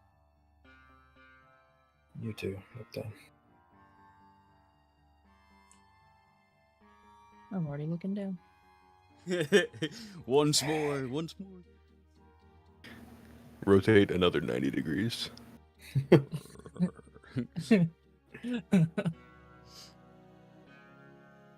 know that, like, when you're so fucking exhausted, just like opening a door is like the worst task possible. Yeah, that's Pivot right now. I'm not gonna lie, I was going for the look down knows that we should go to bed, but also wants to keep talking, but doesn't know what to talk about. What do you want to talk about? Probably any other time Pivot would have picked up on that, but bro is... Oh yeah, no, it's like this was like a we need to go the fuck to bed, why are we still up moment. We've got school tomorrow. We can't play more COD.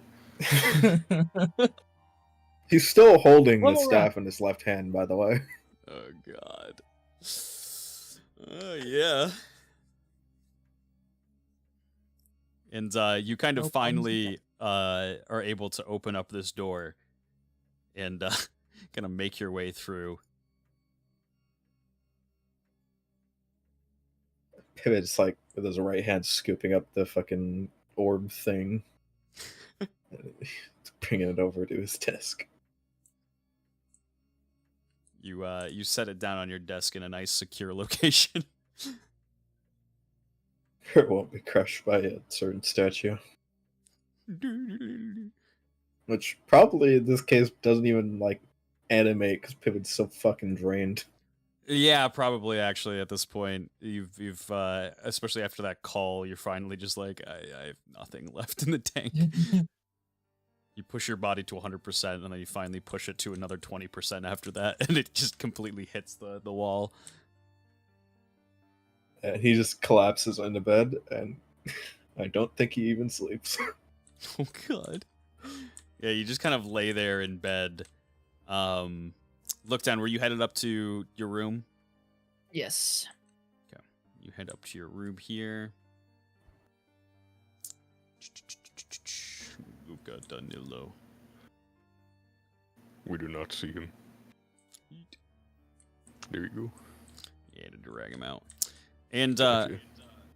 everybody kind of starts to take a rest. I'll have you guys all gain So- the. Sorry, go. Before Lookdown actually goes to bed, when he goes into the door, the first thing he does is actually just like toss his chair across the room. With like good force. Oh yeah, Give me a strength like check. he's trying to break it.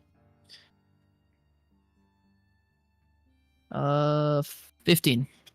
Yeah, you go to give the chair a pretty hard toss across the room, and it hits the edge. It breaks the kind of bottom left support and the right arm, and it comes crashing down to the ground.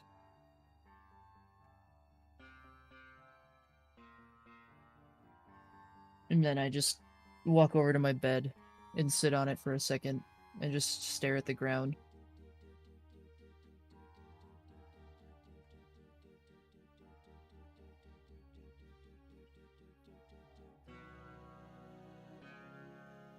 And after just a little bit of kind of staring in solitude, Serviad Daniels comes out and has kind of just like a worried slash kind of just a dampened expression in general.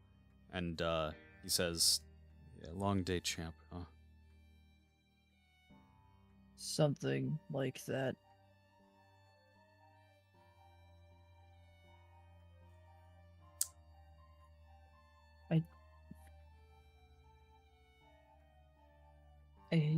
I hate that I offer what feels like nothing. Thames makes things that we use. He repairs the thing I break all the time. The one who made and I take out conflict. This better. Usable. Pivot. Can make things. Can teach.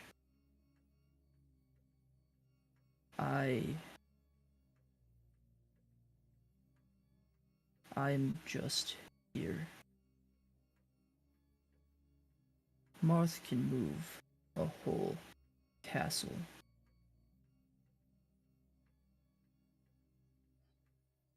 Well, I think that you forget that your blood brought back Thames from the brink of death. You're not That- useless, look down. I didn't even know. Well, and he kind of thinks to himself, and he kind of simply states, I don't believe in the beginning Thames knew that he was going to be a good blacksmith. I don't believe in the beginning that Pivid probably knew he was capable of using magic. Just like for 50 years, we didn't live our lives. But it's finally starting to change. I think just give it time. It will come. and he kind of looks at conflict.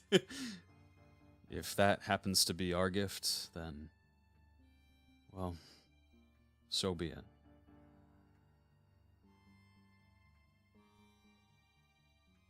After today,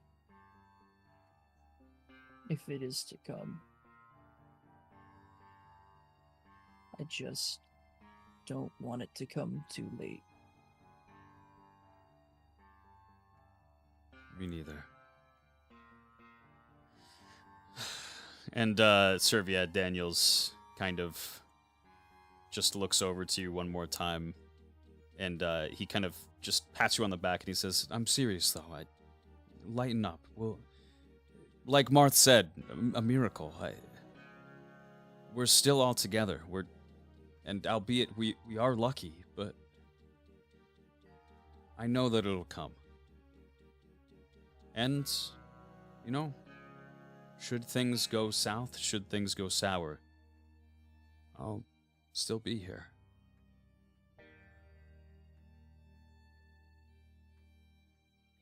But that's for tomorrow, I guess.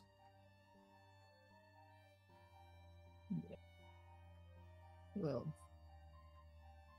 I guess we'll see if I can at least help you. And then I'm gonna lay down and go to sleep. and as soon as your back hits the bed, Serviad disappears. And after a little while has passed, somebody makes their way up the stairs here and kind of heads over to the kind of sacks of materials that were scavenged by Agatha and Gems. And he brings them up on top of his back, and he heads upstairs and knocks on Marth's door. Marth, of course, is kind of, he's definitely not sleeping at this point. There's, I think above everybody else in terms of just the overall scheme of things, there's a lot on his mind, and he simply cannot sleep. And he's also apparently 10 feet. It's huge. He hears a knock at the door and quickly says, "Come in." Abraham Drew opens up the door and kind of heads right over to him with the sack and lays them down. I just, I don't mean to intrude. I just wish to bring all the materials here up to you, so they don't soil or get lost. I did not know specifically where to bring them. And Marth kind of just looks over to Abraham Drew and says, "Yeah, of course, I'm sorry. I suppose we didn't really show you a good place to have stored them. You can just leave them in here for now." And Abraham Drew starts unpacking everything. There's there's some copper that they were able to pick up, and actually, let me just go through the list here a little bit. There was some You said copper. look forward to, Thames? What's up? I say, just give something to look forward to, Thames. Yeah. They picked up 5 things of copper ore. There was like an abandoned coin purse that had 300 gold in it. Some sugary sap, two things of sugary sap. Some mad shrooms, high flax flowers, and the last thing that he kind of unpacks are some dead rats.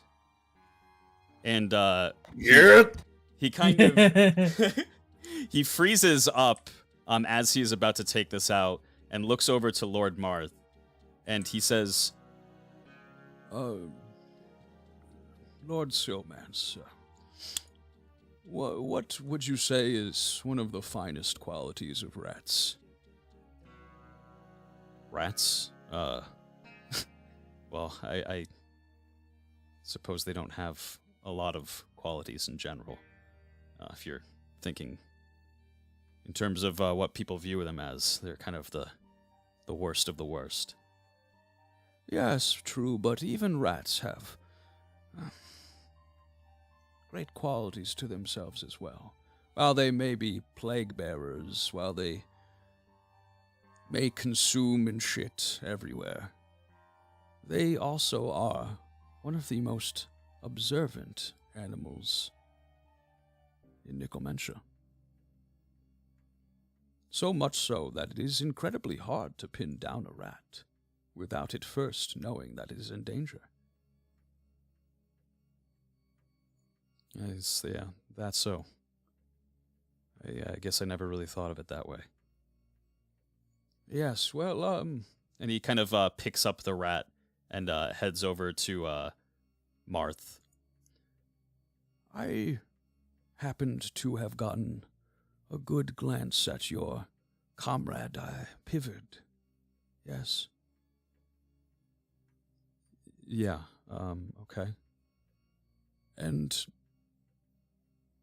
I am a sender. I am an expert in terms of anything and everything related to souls.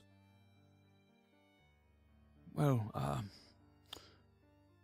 one thing I can say, and he raises the rat to up to Marth, is that he was incredibly observant. And he brings the rat down, sets it, and begins to head over to the door. This little bitch. And that is where we are going to end tonight's episode. Thank you, ladies and gentlemen, for joining us this fine evening. I hope you enjoyed the episode. Overall, not too bad. Thames is still alive. People are recovering. They're getting a nap in before, the inevitable heading to the border and the scouting of the border. So, overall, not the worst, right? But yeah, some interesting elements definitely kind of put into the mix. So a couple of answers, I guess. Yeah, a couple of answers, but more questions kind of piled on. And I am very, very, once again, excited for next week's episode. I want to thank you all for watching. If you want to support me and Tori, who does all the arts here, I do all the maps, all the music and story stuff. You can type an exclamation mark Patreon. It'll pop up our Patreon. That is the best way to support us. And if you are interested in getting yourself a lovely PC, make sure you check out the sponsor, Starforge Systems. And anything else? No, I just wanted to thank you guys once more. I will see you all next Friday. Take care, Dungeoneers.